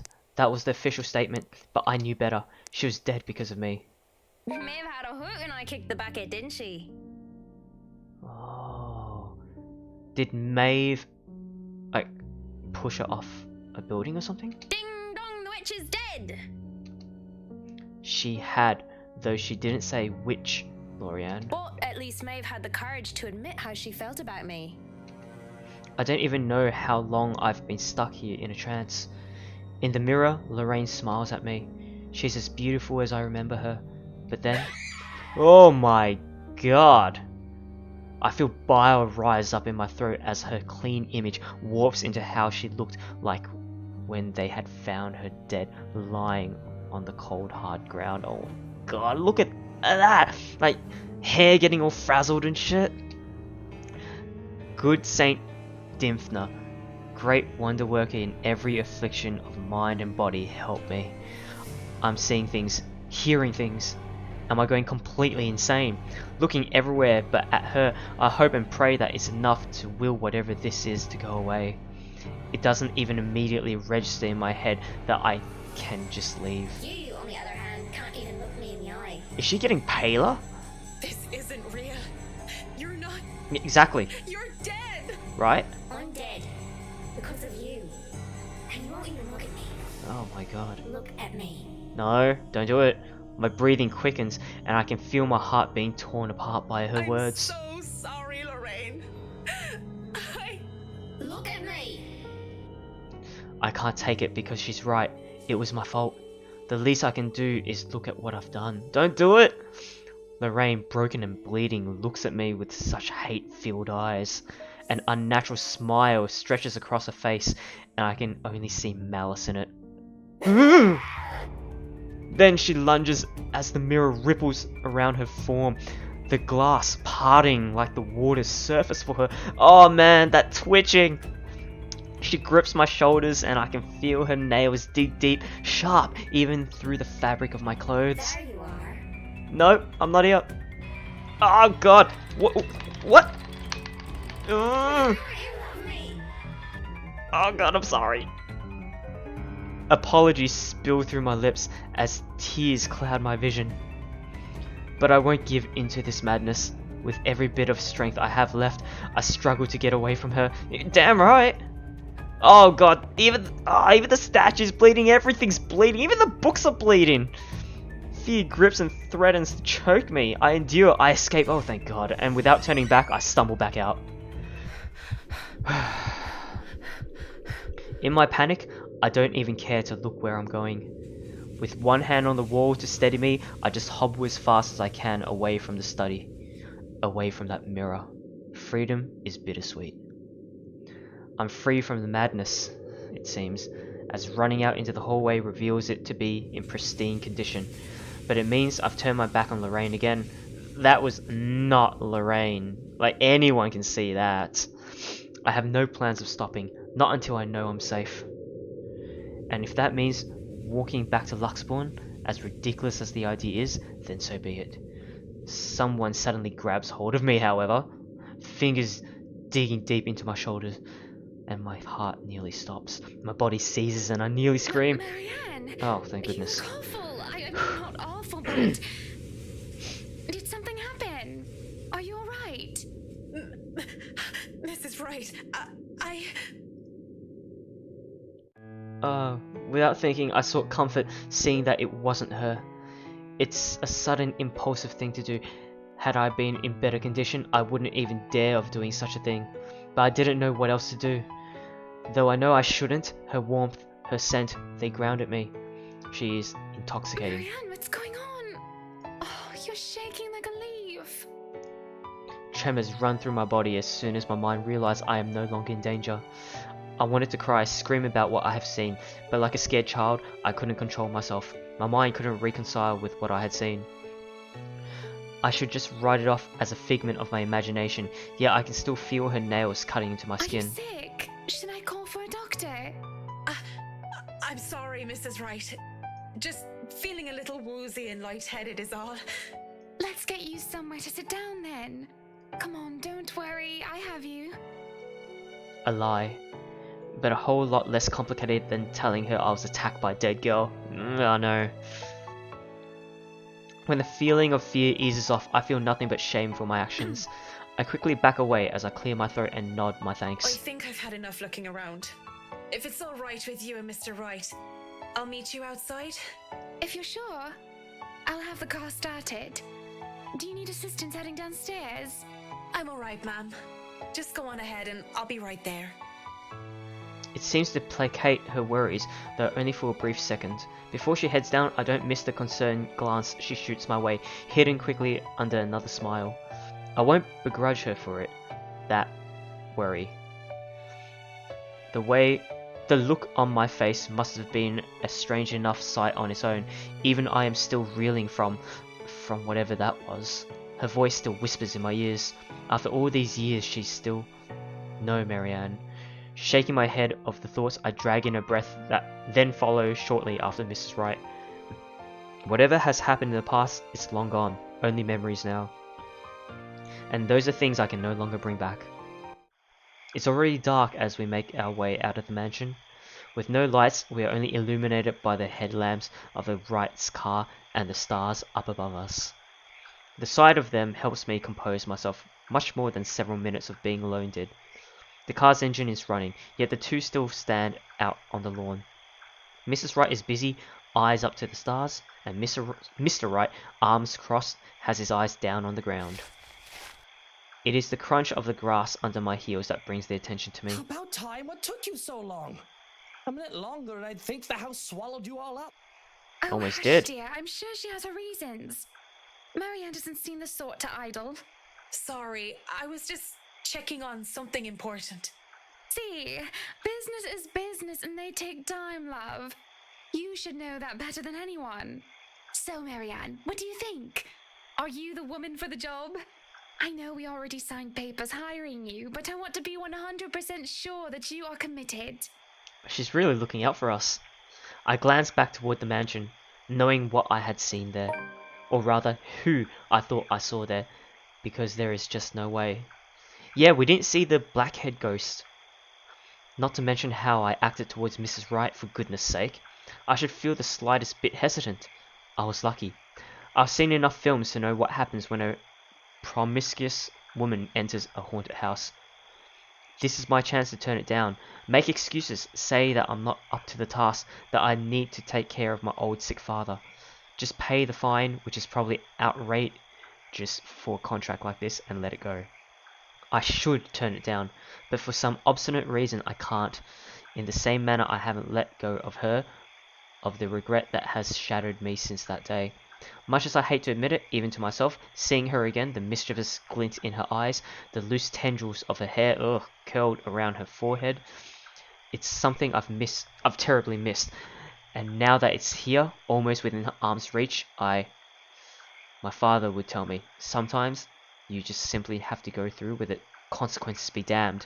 Are you kidding me? Like death? And well, I really don't have any logical reason to say no. At least not something a client like the Wrights would want to hear from a professional designer. It's certainly an interesting project. You can be sure I'm seeing it through the end. Oh no. Such dedication! Oh, I do love the determination. You were always determined like that, weren't you? Oh no. Lorraine. Hearing her voice once again sends a chill running down my back. I can't wait for this day to be over. From the mansion and through Anselm, I rode with them in silence. But as soon as we hit Cedar proper, I asked to be dropped off and bid them good night. I thought it'd be best if I didn't stay too long in confined spaces with either Mrs. or Mr. Wright. Both seemed to cause me serious trouble, and if the project had been any less interesting or grand, I would have dropped it without a second thought. Would have, shouldn't have, won't. I assured them that my place isn't that far off, and I have to fight off the urge to roll my eyes and groan when whiskey throws me a little smirk. Right, because he knows where place is. But even in my own home, peace is elusive, as is sleep. I lie awake thinking of what I saw in that mansion, of who I saw. If I so much as hear a single whisper from her, if I so much as see a wisp of her hair, I'm afraid I'll go mad. But none of that happens, and it makes me feel hollow. For 2 nights, I've had trouble sleeping. But it's only one morning when fatigue has already let me rest that I'm reminded of what terrifies me so. Wow. In my restless dreams, I see that mirror, the one in the study, and in it, I see her. Fucking smash that mirror. I see them. Oh no, Lorraine and Hannah. They do look alike. Why are they naked? Hannah and Lorraine. Oh no. Work, work, work. She'll work herself to death. See, she doesn't listen. That's all she did. Oh no. Look at what happened to me. They talk amongst themselves with cruel smiles and venomous tongues, or rather to themselves, 2 heads, 1 body. Oh, a horrible mockery of these women, as if they were the one and the same. What's the pity? Life goes on and goes out, and she doesn't even see it. Do you think she'll even realize when she's kicked the bucket herself? When they say a person has a hard time telling when they're in a dream, it was true often enough. Even with this bizarre sight, even with the obvious implication that this isn't real, I can't help but feel distress. Yeah, I know, like, even when I have nightmares and shit, like, I wouldn't tell that, like, if it's real or not. Likely. Is that any way to live at all? She might as well be dead. Cruel fate that she's alive and I'm, well. Though they speak into each other's ears, tones low and hushed, I can still hear them as clear as day. The whispers pervaded the air, heavy and oppressive. They bury and dig into my head like tiny maggots worming their way into my skull. Wow! What a description. Oh no, they're looking at me. It is only then that they take notice of my presence. Eyes turn towards me, and I can only feel small under this scrutiny. Caricature smiles etch on their faces. Oh yeah, it's always a smile, mimicking each other grotesquely. Oh, Marianne! How long have you been standing there, dearie? Come join us, Marianne. We won't bite. Unless you ask, that is. Have you been looking at us? Spying? How scandalous. Such a naughty gal. I'm sure you were just waiting for something lewd to happen, weren't you? You know she will not admit it. She thinks it wrong. You've said it so yourself. Yes. She thought me wrong, impure, abnormal, because I loved her. What a conscience. Oh no. My breath hitches and I open my mouth to process, but they stop me screeching. The mirror that holds them cracks, lines spidering across its surface. Do not lie. We know the gluttonous thoughts you try to deny, girl. All those desires you bury beneath that sickening guilt. You act the martyr when you turn the bed you lie in into your own hedonistic hell. Are both of their voices one? Like, it sounds harmonic. You are nothing but a tainted soul with filth-stained flesh held together by falsehood and pride. They look livid, and when it looks like they would lunge, I wake, feeling like the wind had been knocked out of me. With a groan, I squint and find a certain fluff ball sitting on my chest, looking as pleased as Punch. She is the overlady of the cats, queen of despair and destruction of nice furniture. Though I can't stay mad at Her Majesty because it feels like she did something good this time. I was having a nightmare, but I can't even remember what it was about. Trying to recall leaves a terrible pit in my stomach. Maybe it's probably better that I don't remember. Good morning, Baruthiel. Who's the good kitty? Are you hungry? Is that why you woke me up? A content purr comes from my sweet dear before she jumps off the bed and trots towards the kitchen. On the other hand, it takes me a bit more before I roll out of bed and start my day. Mornings before work is always a quiet affair. Shower first, then a mug of coffee and a bowl of oats. Sometimes I do stretches, and I always check my work email. The Wrights will be moving into the mansion today. I don't think the paperwork is officially done yet, but it isn't too far-fetched to think they were allowed to start their move. Despite that, rich people like them will always find ways to get what they want after all. I'll be leaving you again today, Beth. So you behave and make sure not to shred up my new covers, okay? And don't worry, I didn't forget tomorrow is Black Cat Day, so I'll throw you a party. Huh. I didn't think it was something like that. Oh, or would that mean Halloween? I mean, what's the date today? It doesn't really... I don't know which one. But only if you behave like a proper lady. She barely gives me a glance as I say that before going back to her. This is already busy as soon as I get here. The foreman, one that I've recommended to the rights for his work ethic, is early as usual. Already he's instructing men here and there with the bigger loads. I have no chance to talk to him as Mrs. Wright appears and greets me with a smile. Mrs. Wright, I hope everything has been to your liking thus far. Good morning, Marianne. It has been delightful and these men have been very helpful.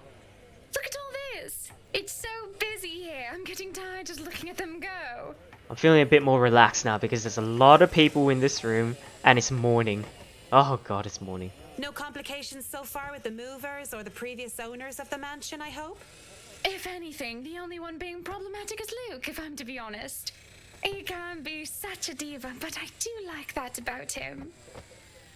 She stops, looking up at the upper landing where Mr. Wright comes through with two other movers and the mirror from the study. Oh, do be careful with that mirror. We wouldn't want anyone getting hurt because of broken glass. Is it the same mirror from the study? Why are you even having it carried around? Oh? You did say you didn't want the mirror, and I keep getting distracted by it. You mean from the ghost or from your own reflection? If I'm going to turn the study into my office, I'd rather not have it there. Where can we put this? Well, you are Destroy not putting it. it in our room. Yeah. Why don't you go, I don't know, put it in the wine cellar for now. We can figure out if we'll store it in the attic or somewhere else later, yes? Oh no, the wine You cellar. heard her, boys. To the cellar it goes. Mush! Oh man, hopefully they drop it or something. The movers, yeah, I knew it was that mirror. The movers bring down the mirror one step at a time, no matter how much the man tells them to hurry. An unsettling feeling grows in my stomach as I see our reflection in the bloody thing. And I look away, not wishing to risk anything. If I see Lorraine's image in the mirror now, I wouldn't know what I'd do. I don't have the luxury of privacy right now, and I am not going to break down in front of all these people. Mrs. Wright only shakes her head and laughs at her husband's antics as they take the mirror out of here. He's back and at it again soon enough, pointing the men here and there. I'd say he's the man with a plan, but it sort of interferes with the layout and design that we've agreed upon before. I'm about to point it out, It's but... better you let him realize his mistakes on his own, rather than tell him of them. Huh. That way you do not get blamed for his actions. It's more fun, too, to tell him, how do they say it? I told you so, once he slips up. Been working with him long enough to know that, huh? I was gonna say. It's not like I plan to make too much of a fuss unless what he changes is actually crucial. It happens often enough, when one is made to accompany him nearly all hours of the day. Up, higher. Come on now. Still, he could at least be less pushy about Careful things. now. I know your pictures are framed by cheap plastic, but those are framed by African blackwood and are one-of-a-kind commissioned paintings. Each one is easily worth a lifetime of what you lot make. It is surprising how hands-on he is compared to my usual clientele. Well, the both of them are, actually. It's refreshing to have them participate, despite the initial reluctance. Luke, do the dishwashers go into the kitchen or the butler's pantry? Pantry, Buttercup. Careful, that's Emma. No, you there, put that down. You do not manhandle a Napoleon Abueva. Abueva. He really needs to tone down the dramatics a notch. Mrs. Wright and the butler look like they're used to it by now. But the rest of us, well... Sweetie, why don't we go and sort your suits upstairs? Let your Hans and Marianne and the foreman deal with the rest of the work. We have this, Mrs. Wright. Yes, please do go before a blood vessel bursts. Bloodstains are so troublesome to clean. There is an obvious sense of relief as Mr. Wright is dragged out of the room, leaving the movers to do their work in peace. Some grumbling even comes from some of the younger workers. It's a good thing the family butcher isn't some blindly loyal tool to his boss, or there will be trouble with Mr. Wright. The family butler isn't some blindly loyal tool. Yep. He is such a bratwurst. Whiny baby who never got enough hugs from his mutter. Probably lost in translation, and not that I'm condoning talking about someone else behind their back, but I think you meant to call Mr. Wright a horrible brat. Well, he is that too. There are a lot of things I can call him, but I mean to say that he is a big weenie. A childish name for a childish person. Like a child, he whines when he doesn't get what he wants, and he breaks the toys that he has. That gets a laugh from me, as well as a few of the movers who linger near. He and I carry boxes, instructing the movers where they should be and generally taking over Mr. Wright's work. He goes off without a hitch, and the man is helpful, efficient, and capable with physical labour despite his clean-cut appearance. A gentleman to boot, taking boxes from me when he sees me struggling with them. Speaking of boxes... Hey, one of the boxes for the kitchen is missing. Has anyone seen it? The one with the pots and the knives. The bratwurst had it brought upstairs, thinking it was for the attic. Why would he... Oh, never mind. I'll go get it. Oh no. Oh no, we're here again. Why even bring a box of pots and knives to the attic? That man is ridiculous. Oh no, not the attic. There's probably no point in making sense of what he does if he does them just because he can. At least it turns out that I don't have to make it all the way up to the attic. The mover probably on Mr. Wright's orders left the box on the stairs. At least it's not that heavy. Oh, good. I managed to hoist it up without too much effort. But the time it takes for me to do that is long enough for me to overhear an odd conversation I could never in my life imagine coming from a couple like the Wrights. Ah, this is the conversation from chapter 2. One day you'll find yourself going home to a farm just filled with felines that follow you everywhere. I think this is when she was saying she really wants that room to be like a baby's room. Oh, don't bluff. The things would shred up your precious furniture. Besides, you don't even like cats. True. Dogs are infinitely superior, of course. But what about the wet dog smell? The mess. You're not cleaning up after a mutt, no matter how... This is a really wholesome kind of convo. Very muffled though, but I like the effects. For once, I'll have to agree with Whiskey on this one, though I can live with Mrs. Wright being a dog person. But as amusing as this conversation might get, I really shouldn't be caught eavesdropping or slacking it off on the job. At most, I should be looking at ways of possibly soundproofing certain rooms, perhaps bringing it up if they don't realise the lack of it. I really should keep listening. I really should move on. Let's not be nosy. I mean, we're professional, right? Let's move on. And if you guys really want to know the conversation, it's in chapter 2 of my playthrough. So yeah, let's move on. No matter how bizarre the conversation might get, I really must go. Not to mention, just standing here when I have no more reason to loiter just feels wrong. Besides, the magic word here is privacy, and I respect that. Keep it in mind, I won't have a guilty conscience filled to the brim with the secrets of the rich and famous in my hands. I take the stairs 2 steps at a time if I wasn't in danger of getting stabbed by my baggage, and if no one else was in the foyer. But as Johannes takes the box from me, I only give him a small smile. There is no reason to gossip about the peculiar conversation of his employers. He's probably heard much odder things from them, and he doesn't seem to be a cat or a dog person either. As soon as I follow him into the kitchen, he raises a hand to stop me. Nine, I know you are very skilled in architect, and I have seen your work. But this shall be my kitchen, and I shall fix it according to my wishes. Yeah? Kind of weird anyone would think that pots and knives are supposed to go anywhere but the kitchen, huh? I assume he's gotten them confused. It wouldn't be the first time. Confused? How does that even work? I understand covers, carpets, or even curtains getting mixed up. Hey, I'd even understand pots being mixed up with silver decor. But knives? Oh, he has a collection of ornamental ones from his father.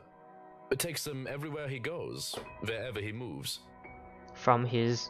what? Is this supposed to be a German word? I guess that makes sense. Still odd. Oh, sorry. He merely shrugs before going back to work. The movers work efficiently even when they're left alone, and they do quick work of their responsibilities. The head foreman comes standing in the doorway to consult me on this or that, and I have to go help out every now and then. But they pretty much have everything up to standards. They skip lunch entirely, not even realizing when they do so. Nevertheless, all is well as the butler gets to heating up the leftovers bubble and squeak from breakfast, and makes a generous batch of fish and chips for them. Ah, that's so nice, Johans. Most likely simple in comparison to what he serves to the Wrights, but well done That nonetheless. smells good. Want to wrap up some for me to go? It's an idle observation more than anything. My thoughts, as they are, preoccupy me. If there are any left, one can't go wrong with fish and chips. Everyone loves them, even my husband, and he's American. Does she not know his name is Johans? Is that why it says just Wright Butler? Maybe they haven't been like introduced. Maybe they have. I don't know. I really do hate getting so up close and personal with my clients. It's a distraction. It is obvious to me that I've gotten my priorities all wrong when I can't help but think about what I heard, what I learned about the Wright couple. These things have a way of creeping up on a person. Thoughts, ideas, whether they are fact or fiction, they creep up and fester, crawl and writhe in a way that twists. I hear giggling, delighted and mocking. They creep up, and the sensation of fingers ghosting briefly on my arm causes me to freeze and hiss. Don't! What? I half expect her to be there. Whoa, no need to scream bloody murder. It's just me. Quiet down before you break glass. But it's just whiskey. Don't do that again. Ever. I don't like being scared, though I don't believe... Me neither, yeah, I'm not playing this horror game. Though I don't believe in the likes of spooks, being startled is not on top of the list of things Marianne liked. Luckily for him, I have nothing within reach, or he would have gotten on friendly terms with something like a rolling pin. What was with that reaction? Were you really scared? Has Johans been telling you ghost stories? He just loves to scare people. Isn't that right, Brother Gurium? The butler's expression is unreadable. I hardly see any emotion on his face to begin with since I started working for the Wrights, aside from vague amusement. There must have been something there though, judging from Mr. Wright's own content look. The expression on Mr. Wright's face is almost cruel. But neither of them spoke, even as Johan leaves the room to serve the workers their late lunch. So, now that we're alone, Marianne, what are you so jumpy for? I was just thinking about all the urban legends the movers have been telling me about this place. Don't tell me you believe in that tosh. They're nothing but tales made up to scare children.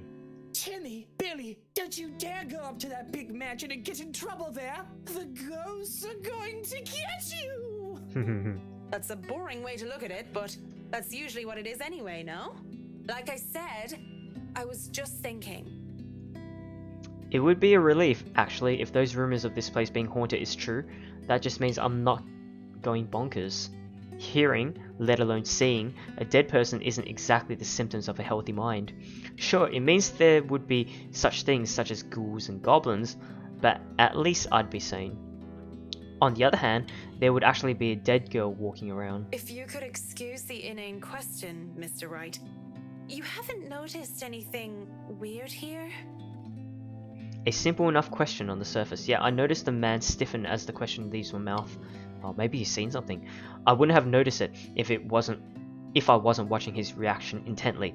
But in his eyes, I see something dangerous. That depends on your definition of the word weird. Are we still on the topic of this place being haunted? Because no, things have not started to fly around and we have yet to require an exorcism. I don't think my head would like to do the whole 180-degree turn thing. Well, maybe that, but no strange people? Aside from my usually weird butler and all the weird men traipsing around touching my things? No, not really. Why do you ask? Have you noticed anyone strange while you were here?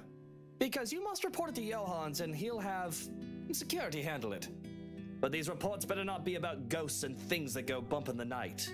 I don't want to waste manpower on the boogeyman or senseless witch hunts. I'll keep that in mind, Mr. Wright. But no, it's nothing like that. I guess the mansion is just strange for me. It's a unique project. No strange men or women lurking about then? A dead teenager would technically qualify as strange, but yeah, the whole I see dead people thing isn't going to go over well. None that I know of. But I'll inform Johans immediately if something comes up. I'm serious, Mint. You see anything, anyone suspicious, and you report it. Immediately. I think that goes without saying. The concern he have on the talk of security is quickly gone. His arrogant, smug smirk returns, if a bit subdued. Whatever smarmy remark or innuendo he has at the ready never comes though, as voices from the dining hall ring out. So, is this a full-time job for you then? Nah, I just freelance mostly for magazines, newspapers, and events. So you can't really call it a full-time job. Haha, this is when Hannah's with Zach. It's fun and it puts food on the table, but it's not what I really want to do. At least not all the time. That would be the magazine photographer, I presume. As always, Mrs. Wright talks in such a kind and cheery fashion, no matter who she's talking with. It certainly puts people at ease around her. It sounds like it's working on the photographer too. Hearing them though seems to put Mr. Wright in a sour mood. At least if his small scowl is anything to go by.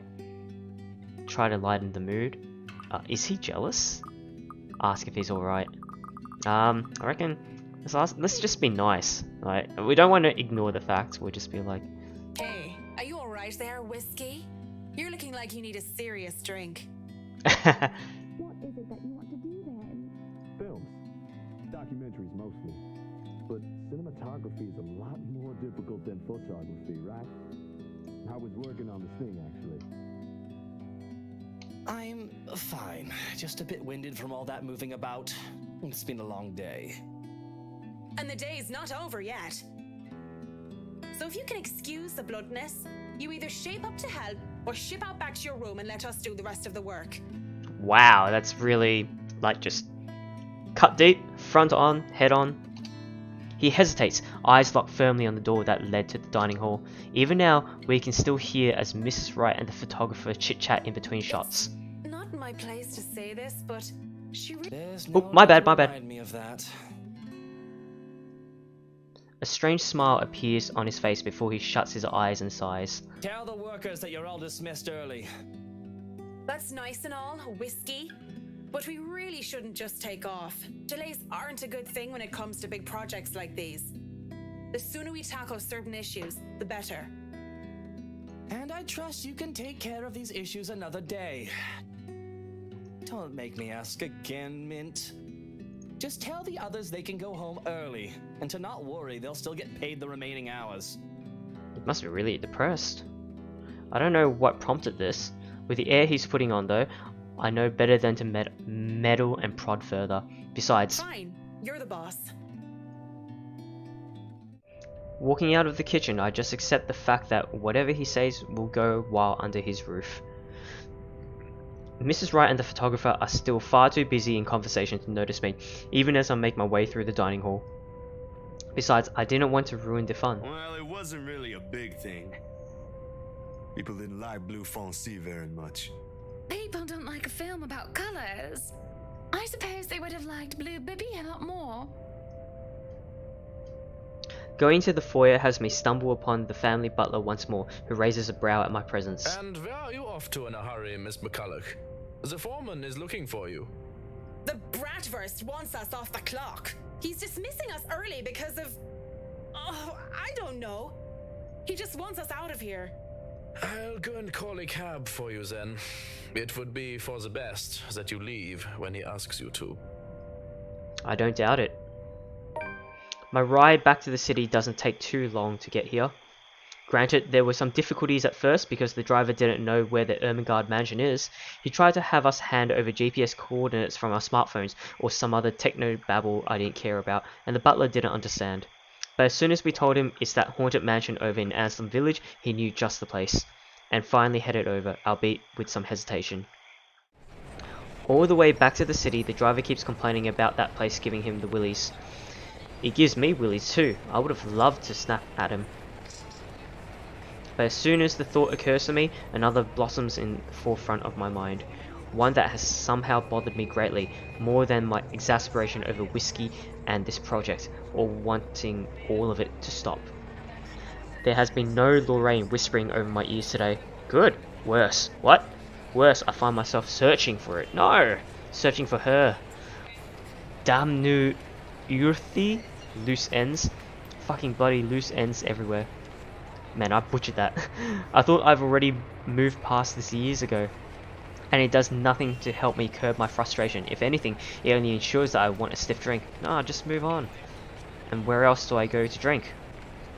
Aha, here we are again. Tuesdays are for karaoke, and Wednesdays, improv. Oh, nice. Usually, it's these 4 guys who did hilarious games. Whose line is it anyway? The one with Irish drinking songs are always a crowd favorite. Oh my god, yeah. That's like the last segment of Whose Line Is It Anyway show. Though I love a good laugh, stand-up comedy isn't my thing, and without Cam or Haruna or any other distractions, I end up drinking a lot more this time. And when there's several bottles of beer in me, I get really, really embarrassing. Hey! G! Psst! G! Come over here! I need you for something! Who's G? Oh, it's a good thing that the bartender is a nice fellow. I'd probably have been kicked out of I'd probably have been kicked out of other places by now, or worse. If push comes to shove, all he would do is give me an easy smile and a shake of his head, even when he's attending to other customers. Just like now. Give me a moment, will ya? I gotta go check on her. He's some Asian guy. Oh, Ash? And I'm pretty sure I've seen him here before a couple of times, although he never talks to anyone except G. Man, all these characters are just really linked together in some way or another. The girls used to be all over him too, but he always turned them away. I'll be here. You go do that before she falls over. Asian Joe. All right. What is it? He looks like Lee. He kind of has the same voice as Lee as well. Officer Lee, the one in Hannah's chapter. Do you need someone to help you get home? Bartender, pour the wine! Or maybe it's just because his Cockney accent as well. I think that's enough alcohol for you, little missy. I'm cutting you off. A whine comes from the back of my throat as he pulls my bottle away. I have no hope of getting them back once they're behind the counter. Even in my drunken mind, I don't dare hop over for them. Because of what little sense I have left knows I'd sooner take a floor dive than succeed in wresting a bottle from a sober man. But that doesn't stop me from trying to reach out with my arms like a stupid idiot anyway. He smiles and shakes his head, just like I know he would, before going back to the other guy. Right now, where were we? How you holding up, boy? With no drink and no one to really chat with, I would have gone home, or gone to sleep on the bar right there and then. But I'm not ready to stand up and try to trek back home just yet. Same old. I'm still on the Luxborn firm case. Those blokes they talk about being in dark suits, whisking people into the night or some shit and all that. Didn't the media call it some ridiculous name in the morning news? What is it this time? Wait, don't answer that. They've called it a lot of things. As long as people don't start running around claiming they're the Illuminati. So, what have you got for me this time, G? Anything good? Ah, so this bartender's an informant. Slow down there. You haven't even told me what sort of dealing dosh we got. Who are you looking into this time? The talk would have interested me, would have kept my attention, if I give a damn. But in my current state, I can barely give 2 fucks about the things going on around me. All these words are just buzzing, barely surfacing from the sea of sounds that is the pub. And it would have stayed that way, perhaps even drowned, if I didn't hear his name. Luke Wright. You know the guy. And don't pretend like you don't, G. It takes a special kind of ignorant not to know who he is. That smug blonde who likes throwing round his money. He was just here a few days ago, as a matter of fact. Great tipper, if you think him just dumping a wad of cash on the counter after having too much whiskey counts as tipping. I mean, did he pay and then that's extra? I mean, that's a hell of a tip then. Why are you asking? He dirty? You have no idea, G. He's probably the worst sort you can imagine. Luke fucking Wright. Fucking whiskey. Even without him around, I'm still hearing about the guy. What the absolute fuck? Despite this, I find myself getting up and sauntering over to join them before I pipe up. Is this smart talk about Luke fucking Wright? right I'm hearing, eh? Private conversation here, lady. I was gonna say, like, what is this around him, but it just must be the light. There's only amusement on G's face. The Asian guy, he starts to look ticked off as hell. Don't worry, Holmes, she's clean. And she might be able to help you with your, predicament. Course. A drunk's just stumbled through here with what I need. Get real, G. No offense, lady, but you're smashed. I know, right? Nothing beats being drunk after a hard day's work. Especially when you're working for Mr. Luke Wright. So, she works for the guy? Doesn't that make her, I don't know, suspect? See, have a little faith in me, why don't ya? I don't have much, and you might as well have something to go off. You're the one who was so desperate to come running to me for business. Yoo-hoo! Still right here, fellas. 5'11". Can't miss me. Wow. Unlike Shorty over here. Tall glass of water. What's with that mad look? You want to dance, boy? You don't look like you can bust a groove. I like drunk Marianne. Maybe a leg, but with that fancy coat of yours. To add insult to injury, I move directly behind him and use the top of his head as an armrest.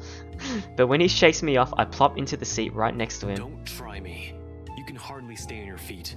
We don't want to ruin your fancy coat, do we? Ah, children, the both of you. No, I like Bartender G. But you're still standing after all that, are you? Matt, you see this giantess? She's a legendary regular here. Been drinking like there's no tomorrow. I'm a bit jealous. Can't do that anymore or my liver will give out on me. Good with the mic, too. Don't see you much recently, but I guess you're always busy, aren't you? You're some fancy designer or something, if I remember correctly. Wait, I know you. You were at the open house for the mansion. Yeah, that's right. Marianne McCulloch. I'm a famous interior designer extraordinaire. Ooh, that rhymes. Anyway, you guys were talking about that weenie Luke Wright, right? Or something. Can't really talk about it. I don't even know if I can trust you, even if G said you're clean. But anything would be of help. Well, I don't gossip about my clients, if that's all there is to this. You wanted to gossip about him a few minutes ago, Marianne. And that was the beer talking, not Marianne. You won't mind if we ask the beer a few questions then? Maybe. Depends on who's asking and what they're asking. But seriously, that guy is abso-fucking-lutely frustrating. One moment, he's an absolute dickhead. And then he's acting like an actual decent human being the next. I just can't figure him out. I can't imagine how that pretty wife of his can put up with him. If I were her, I'd dump his flat arse straight up. And I'm not just saying that because I think Hannah's pretty or anything. Luke is a catch too, they both are.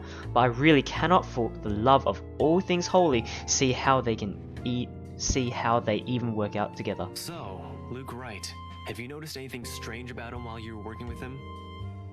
Anything peculiar? Of note? You're the one being peachy right about now, Holmes. But nah, nothing that comes to mind off the top of my head. He's just like most rich, smarmy arseholes and then some. A giggle bubbles up and I press my cheeks against the cool countertop with my eyes shut tight just because. Eventually, cracking one eye open just in case they thought I fell asleep, I grin at Holmes. So, Holmes, I'm guessing you're some private detective or something. Is it Hannah? Did she pay you to look if he's been cheating or some such? Hannah's the wife, right? What about her? How's she? Holmes now, instead of Asian Joe. How is she or how is she? Well and good. Definitely the nicer of the two and sexy as sin to boot. Not a private detective then? Are you from one of them tabloids wanting to know if the Luke Wright doesn't know how to put his pants on right? Pants. I'd take the pants off of... Ah, here we go. Slipping. I haven't been this drunk in such a long time. It's a miracle I've been coherent for as long as I have been right now. I'm asking you if you've noticed any odd behavior from her. Odd behave. You what? I wonder how she'd be drunk. I can just imagine her like the giggly sort. Yeah, right? What do you think? These are serious questions, Marianne. Lives might just be at stake here. What do you expect? She's smashed. Why am I even doing this? This is getting me nowhere, G. She's not a reliable source. The chief, let alone the courts, aren't going to take the word of a drunk. This'll be dismissed, and I might be in trouble if they try to argue that I coerced a testimony out of her. This is a fucking train wreck. You're a fucking train wreck now, if you ask me. Maybe it's about time you apply the brakes and stop for a bit. The wave of despair that comes over the both of them is palpable. If feelings had a taste, it'd be bitterer than the beer I'm full of. And it gets me thinking, though thinking doesn't get me far with too much shite in my system. You know that's not an option.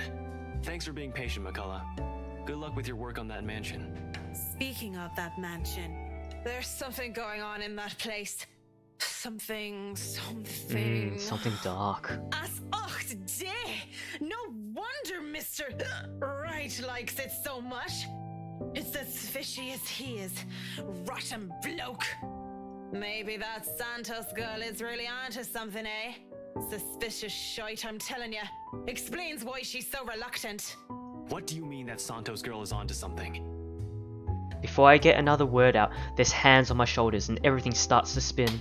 I quickly slap his hands away the best I can and send him the foulest look I can muster. Take your hands off me, pipsqueak. I'm not a lady who's shaken or stirred unless you want me up-chucking on your pretty hair. But it's just like I said. Are you sure you aren't brain damaged or deaf? Santos girl from BRC showed us this creepy letter. You know, just like those spam stuff you get in your emails. Now we're getting somewhere. We thought it was some joke or that the girl was just a bit too green to handle a big sale like that. You should have seen the look on their faces when they saw it. Whiskey, that's Luke fucking right, you get me? And the missus didn't look too happy either. It's a creepy ass note. I should have taken a picture and posted it everywhere. When rich snobs give you that face, no wonder the Santos girl went all mental on us. Working with them does that, you know? I think I'm about to. I'm not mental yet, am I? Anyway, just like I said, in that man... Hey, you okay? Holmes? You're looking a bit shaky yourself there. Because he saw the note too. And he really is pale. Paler than before at least. I can see the gears turning in his head on overtime. Suddenly he shoves a card in my hand. Luxbourne Police Department. Ashton Frey, Detective Inspector. Ashton Frey at luxbourne.police.uk. On it his name Ashton Frey and his number. But he has second thoughts as he grabs it from me and slips it into my pocket. Because I won't be able to keep shit right. You're cute, pretty boy. But I prefer blondies. Yep. Well, you're not exactly my type either, lady. But listen to me. If something comes up, don't do anything rash. If you think you're in danger or if you see anything suspicious, call me and the authorities as soon as possible. You understand me? That's 99... I know what the damn emergency number is. Right, 999. Good. Anyway, I have to run. See you, G. The guy is quick on his feet, already up and at him, as soon as the numbers leave his lips.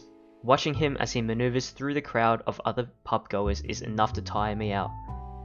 Fast as he can, he's at the door and throws us a smile, and that's all we get before he's gone, just like that. Because I think he's going to see Santos now, Isabella. Because now he's like, oh god, and maybe the note, maybe the letter is something real. Oi, what about your drink, boy? I'll go put it on your tab then. Holmes boy always like that, G? Pretty much. But what about you? I suppose I'll put your drinks on your tab too. Don't want you to spill your wallets when you look like you're close to spilling yourself. Yeah, and if it's fine by you, I think I'll go take a bit of a cat nap here. Just for a sec or two. How nice would it be to regular a place and then have a tab? Go right ahead. I'll wake you when I close up shop. Mumbling a sleepy thanks, I doze off on the spot, face pressed on the counter. Already, I dread the pain I'll have for sleeping in such a position. But when you gotta go, you gotta go. Oh, not this again. Oh, Marianne! How long have you been standing there, dearie? Come join us, Marianne. We won't bite. Unless you ask, that is. Not that I can get much sleep to begin with. Oof. Do people ever have the feeling that they're working on something they really enjoy, but still it eventually tires them out? Because honestly, I've been feeling like this. You have certainly exceeded expectations, Marianne. Everything looks so marvelous, and in such a short time, too. Though moments like these make all the hard work worth it. Definitely. Well, I can't take all of the credit. People have certainly been enthusiastic about the idea of working on the right mansion. There won't be any more problems unless Mr. Wright has any more objections about the second bedroom. Oh, no. We proceed with that room as planned. I already agreed to him having his greenhouse and his vineyard and his stables. He may as well let me have this one thing. We're only about halfway done, but the honest satisfaction on a client's face is enough for me to push through. Let's face it, in between my exasperation at Mr. Wright's antics and her, I've been burning the candles at both ends. I can't even close my eyes without seeing a dead girl's face. Dead girl. Dead. She's dead. I have to keep reminding myself that, burying my feelings as deep as they've buried her body, 6 feet under. All of this is happening while everyone else is seeing the ghost as well. Oh man, this is so cool, because I remember this scene in chapter 2. I shouldn't waste so much time on someone who's supposed to be gone. I've wasted so many years thinking about her already.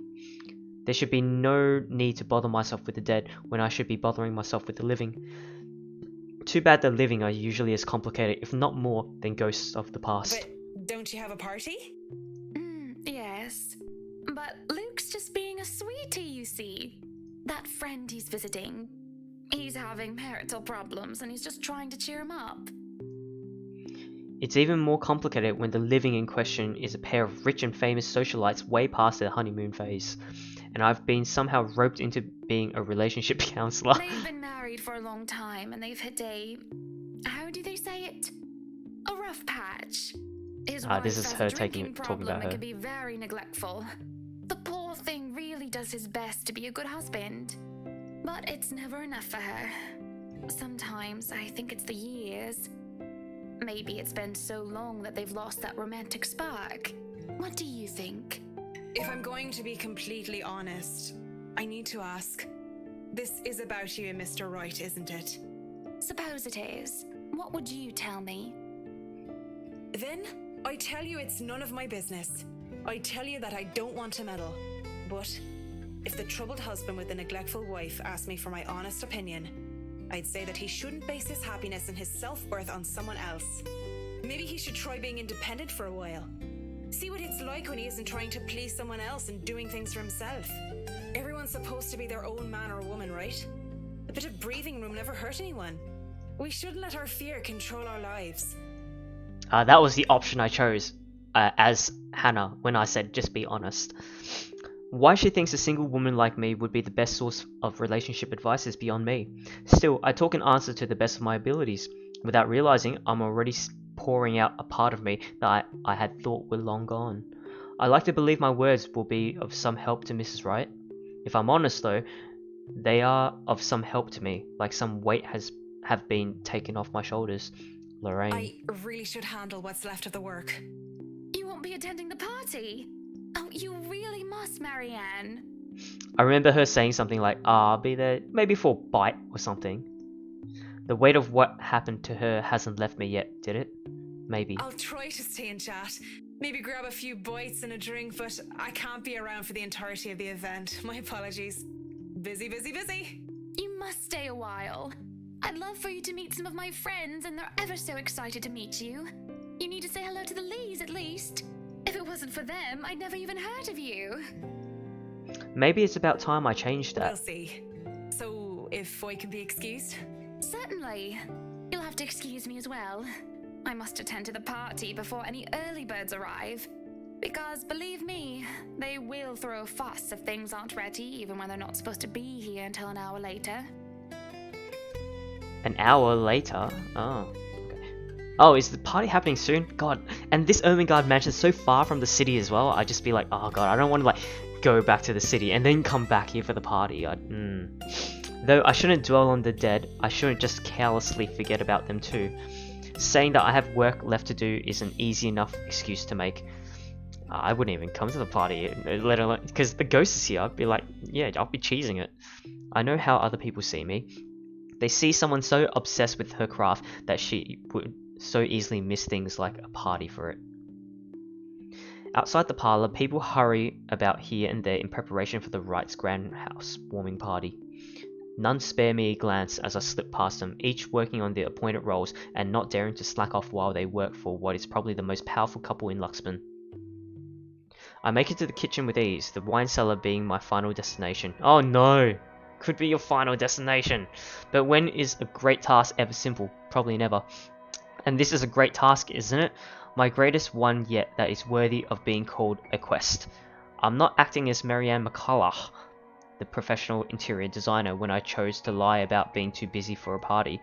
I'm Marianne McCullough, a lawful neutral cleric with 9 points in wisdom and 8 in charisma. Just thinking of it like that makes it a bit cheesy. But it helps with the fear. It helps overcome the insane thought that I'm actively seeking out something that has been plaguing me for years. Oh, you're seeking out the mirror? No! I might face my worst nightmare, or I might see nothing and find my self-imagined grand quest fall flat. And who would have thought that the gatekeeper to my final quest would be someone I thought would be a valuable ally? Schnell! Hurry up, you snails! We are on a deadline and you are wasting my time! The butler comes from the cellar and into the kitchen, tailed by a couple of others who I assume are most likely chefs and bartenders. He raises a brow seeing me, just standing there by the hatch by the trapdoor. It's almost like he's going to throw me out for being in the kitchen without permission. But then he motions for the others to disperse and familiarize themselves with their surroundings. Meanwhile, he continues to stand there, preventing entry into the darkness beyond. What are you doing here, Fraulein? This is not the place for guests or in an architect right now. I request you leave.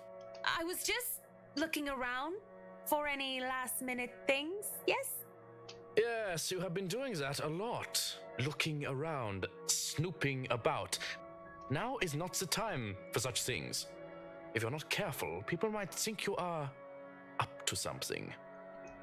The look he gives me says this is almost chilling. The look he gives me as he says this is almost chilling. If life was a game book, he'd probably be the true neutral warlock guarding the treasure room. A difficult opponent. Sorry, my voice is really breaking. A difficult opponent to beat with 9 points in wisdom and 8 in dexterity. Well, I'm not done yet. I actually need to go into the wine cellar. Just need a quick go at the place. So just don't mind me. I'll be out of your hair soon enough. Go outside, enjoy the party. Bask in the praise and adulation they will no doubt shower you with when the madam speaks highly of you. Surely you've had enough of this stuffy old kitchen by now. You do not want to cause trouble. Both the Bratwurst and Hannah want this to be perfect. It would be a disservice and a disrespect to toe out of line and risk it being anything otherwise. And more importantly, I will be blamed for any failure that happens tonight. His intervention almost turns me away. Maybe this is a sign I'm not meant to seek Lorraine out. Yeah, damn right. Yeah, listen to Johans. But... Please, it's really important. 15 minutes. 9, 10 minutes. Any longer and I'll pull you out of there myself. The Bratwurst will be furious if he thinks anyone is touching his precious wine without his permission. Thank you. This seriously means a lot. He steps aside begrudgingly. At this point, it looks like there's no turning back. Oh no, what you doing here? And why are there torches right there? The cellar greets me ominously as I descend. The space feels smaller with a lot more bottles lining the walls compared to before, and knowing what might be waiting for me here makes things worse. I wonder if Johan's seen the ghost yet. The mirror that had been moved from the study is my goal. Oh, I knew it.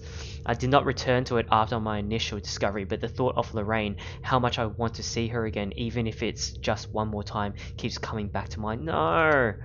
As soon as I walk through the cellar, I have to stop when I feel something crunch beneath my feet. Just move on! Oh, whatever few bottles were left behind here are now nothing but glass under my heels.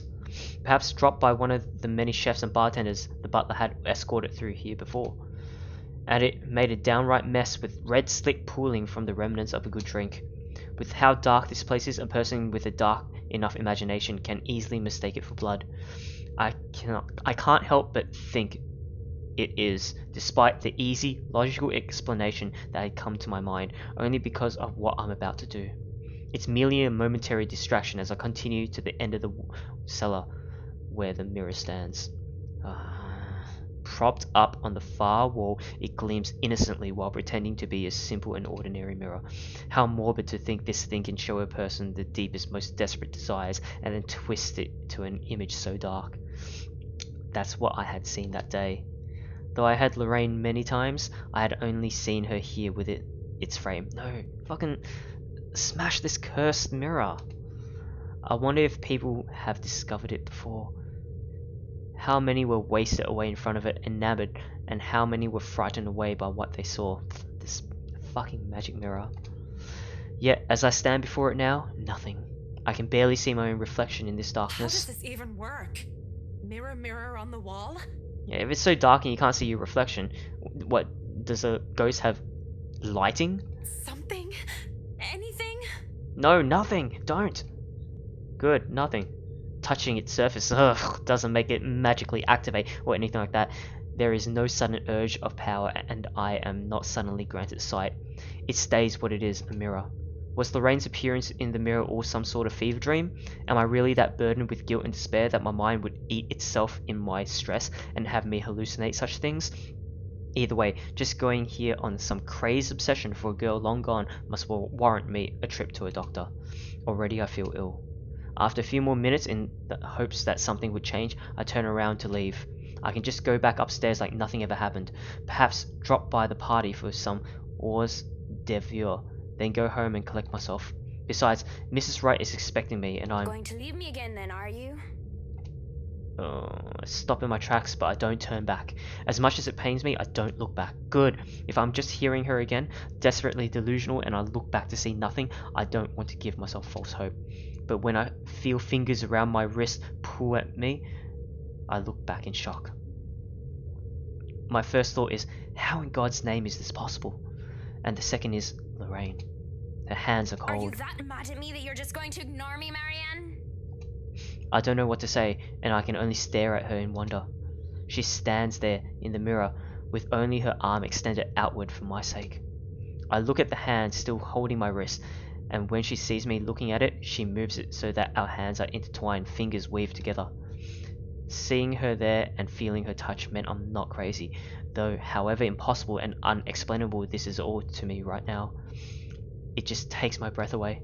Pulling her out from there is tempting. I can imagine doing so with ease. We can be together again, Lorraine and Marianne, like nothing had ever happened. But that would be all a great big lie, wouldn't it? What? Pack out your tongue? Don't just look at me like that. Say something. Not real. Even if this thing were some magic portal that could bring back the dead, that doesn't erase anything.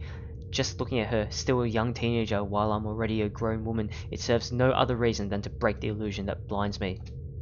I've seen her twice now, always behind the mirror. If this is real, if this isn't some delusion, then why can she only exist behind the glass? You have no idea how happy I am to see you.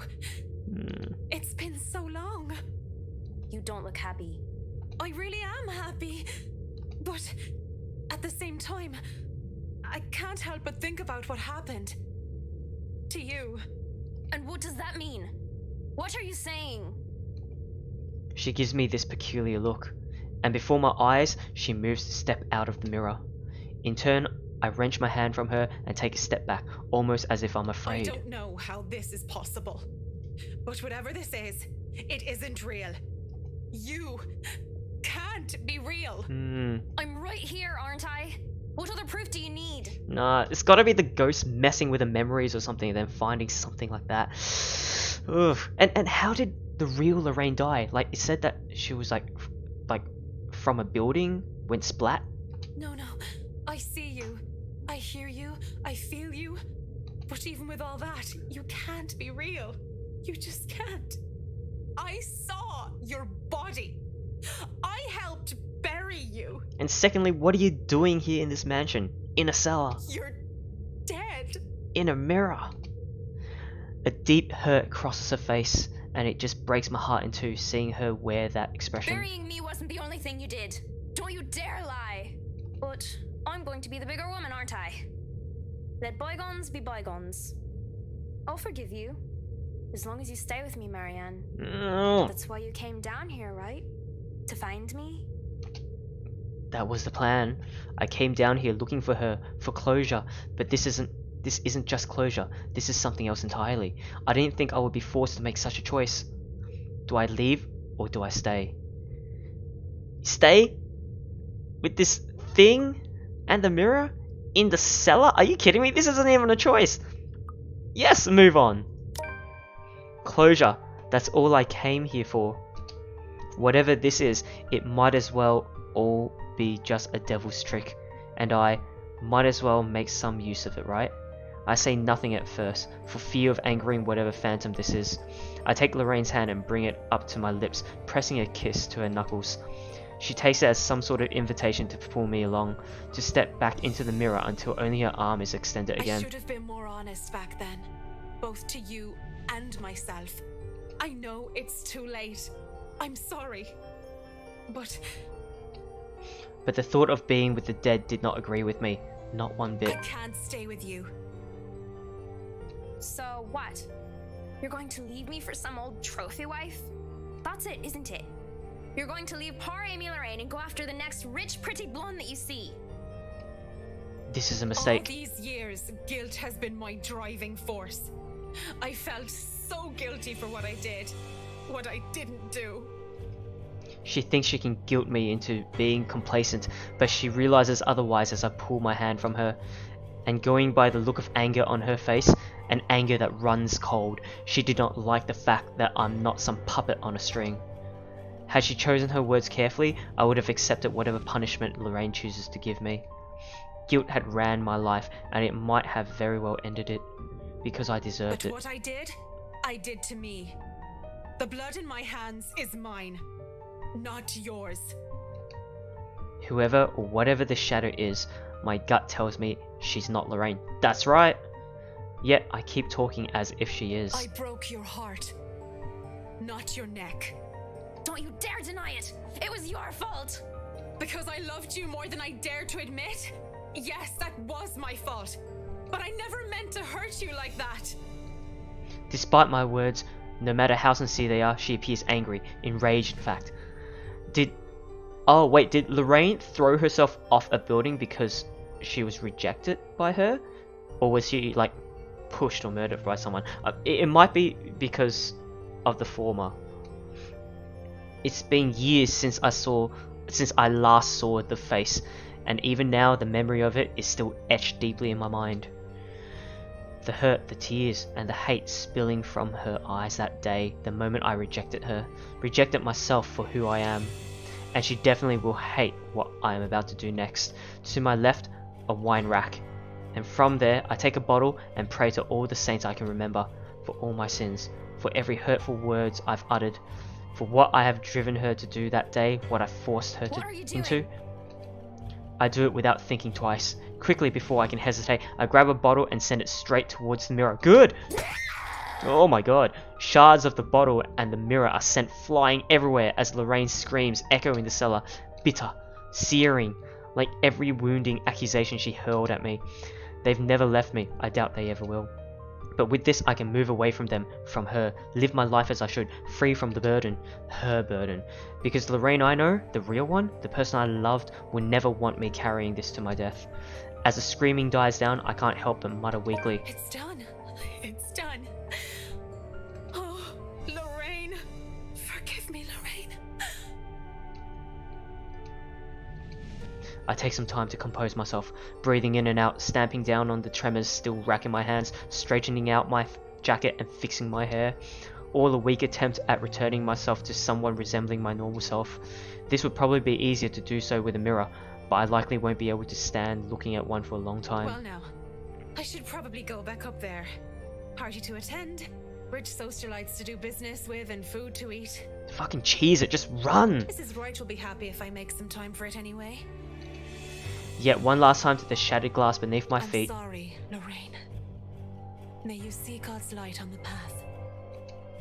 Turning around to leave, and for good this time, the uneasy smile on my face falls as I see Lorraine whole and well. Come on, Mac. You really didn't think it would be that easy, did you? You get bonus points for trying. Oh no. But you should know innate charisma is not enough to turn undead. That's pretty cheeky, I like that. She advances towards me, backs me against the wall. I can't even reach for another wine bottle without putting myself within her reach. I reckon this ghost gets into your head and reads your memories, because there's no way that ghost would know about Dungeons & Dragons. Despite my earlier bravado, I didn't think she'll be able to exist at all without the mirror. Can you blame me though? Oh man, I thought shattering the mirror would get rid of her. It's not like I'm an expert on the supernatural. Yeah, true. You shouldn't be. What? After the mirror? Did you think just moving on will erase what you did to me? You're nothing but a murderer, Marianne. A murderer! I'm not staying here. Run! Stay back. You're not real. Leave me alone. Stop. I'm trying to move on with my life, so why won't you let me? Right? Please. Just get out of my head and leave me be. I try to find an exit when there's a click.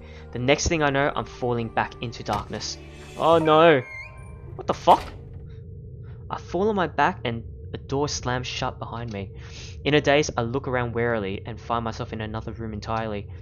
On the other side of the wall, some sort of secret passage, perhaps an underground tunnel that has me wary and frightened. It also proves that the oddities in the mansion's floor plans are a lot more than just little discrepancies. I expect Lorraine to jump out at me from the darkness at any time. A breeze blowing through the tunnel has me relieved though, as the idea that there is still a way to escape should that happen. That is way better than being trapped underground with only God knows what that was. A funny thought comes to mind as I start walking to where the exit might be. I think about how Mrs. Wright would be so disappointed if I didn't show up to the party. I imagine how furious Mr. Wright would be for breaking one of his wine bottles. Even Johan's reaction comes to mind, though I don't really know with that guy. One thing's for sure is that I would be calling Cam and Haruna for a drink as soon as I get out of here. Oh no! Oh, it's the clicking again. That noise has made me wary. Damn right it should. Ah, fuck no. A ghastly thing, a corpse of a woman leans on the wall. That was her. This is that bitch taking Lorraine's image. Her arms and limbs, almost every inch of her lithe body is peppered with wounds and rotting flesh, and it is then that the putrid smell of blood and gore hits me, making it so that I don't even question how I missed it in the first place. How long has this been here? Is that all you gotta say? Oh, that smell. Oh, you're a nasty one, aren't you? Oh man, even in the face of death, you're still an asshole. I flinch as the thing twitches. Ooh! And as soon as it opens its eyes and looks at me with a smile, there's nothing on my mind but horror. Oh, it's always a smile. I break into the run. Fucking cheese it, exactly! I try to keep on running, no matter how much my legs and feet scream at me to stop. No, just keep going. I keep going, even when I look back and see nothing of her anymore, because I can still hear her, the scampering of her feet. Oh my god, can you imagine if she's like spider climbing on the roof and shit, like just on all fours? Oh my god, the scampering of her feet, the words she tries to form with a bloodied mouth, and the painful sounds of bones grinding against each other as she moves closer and closer to me. How long are these damn tunnels? There's a split second where I know that thing is right behind me, a strange sensation creeping over my limbs when her presence looms over me. And then suddenly, I can't even do anything before I'm yanked by the hair, oh no, and pulled back. I struggle up until I'm thrown to the side like some rag doll. I hit the ground on my side, and the musty smell of old hay that reaches me is my only indication that I'm still alive. Please don't hurt me. My body hurts, and I keep my eyes shut tight, afraid of what might happen next. What's wrong, Marianne? Are you really afraid of little old me? Oh no, it's not you, Lorraine. There's only dread seeing how she's followed me even here. She looms over me, backs me further in the cell that I was thrown in. Please. It's so cold. I don't want to be alone, Marianne. Oh my Why god. won't you stay with me? Why would you leave me? Why? And stay in this dungeon? What are you? Yeah, exactly. Oh no! Oh, what the fuck? Lorraine turns and shifts into that thing from before. And with that same gruesome grin, it takes a step forward towards the cell. What is that? Is that a camcorder? Towards me. I barely scramble to my knees when the door to the cell slams shut and it just stands there, staring. Shouts for help ring out in the tunnels, but none of them are coming from me. I'm more paralyzed and shocked by what is happening. You in a cell? My throat tightens at being fooled by the image of Lorraine, at the thought of being trapped down here. So then where? Help me, oh help me! Are you getting all this on camera, Carl? Oh no. Yeah, but are you guys sure this is a good idea? We're breaking and entering here. That's writing in blood like some cheesy 80s horror prop. Wait, I have an idea. Oh, they seen the letter. Oh man, that's genius. What kind of butthead would even take this thing seriously? Maybe we can stick this in Rowan's backpack. That's where his kid would panic. Oh! What? Spit it out. Behind you! There in the oh. Ugh. There in the corner of the cell, a digital camera comes flickering to life, and a video has played back on the screen. It was hard to even consider paying any attention to it when my life is on the line, but when the ghost doesn't move and the teenagers' mocking shouts of "help me" filled the cell, I just had to watch. Oh, are you serious? No, I'd be looking straight at that ghost that's looking at me instead of the camcorder. What I had seen, students judging by the Saint Goretti uniforms they were holding. And that thing, the woman, she... Oh... Oh, what? The fuck?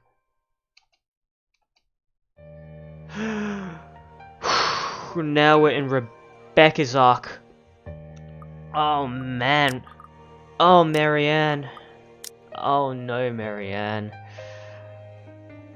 Wow. Okay. Well, that was chapter 4, guys. That was chapter 4 of the letter, Marianne's arc. Marianne McCulloch. Man, holy cow. We're getting a lot more context here. So, people have already seen the note already. Like, these kids has already seen the note. And just in a blink, they were already killed. Or at least tossed into a cell. Or at least maybe one of them were. And then the camcorder was there as well. Oh man. So anyone that reads the letter is donezo. Why would you go in the cellar? The wine cellar just to get, you know, oh man. Obviously it's not her. Oh god, no, that's just so freaky. Anyway, I hope you guys enjoyed chapter 4 of the letter. We'll be doing chapter 5 next, and I think that was Rebecca's arc from what I just saw before. Wow, what a tale. So we'll be doing this again tomorrow. Yes, tomorrow, 12 AM, midnight, Australian Eastern Time. So I do hope that I'll see you guys there for another midnight channel. So, yeah, I'll see you guys then. Bye-bye.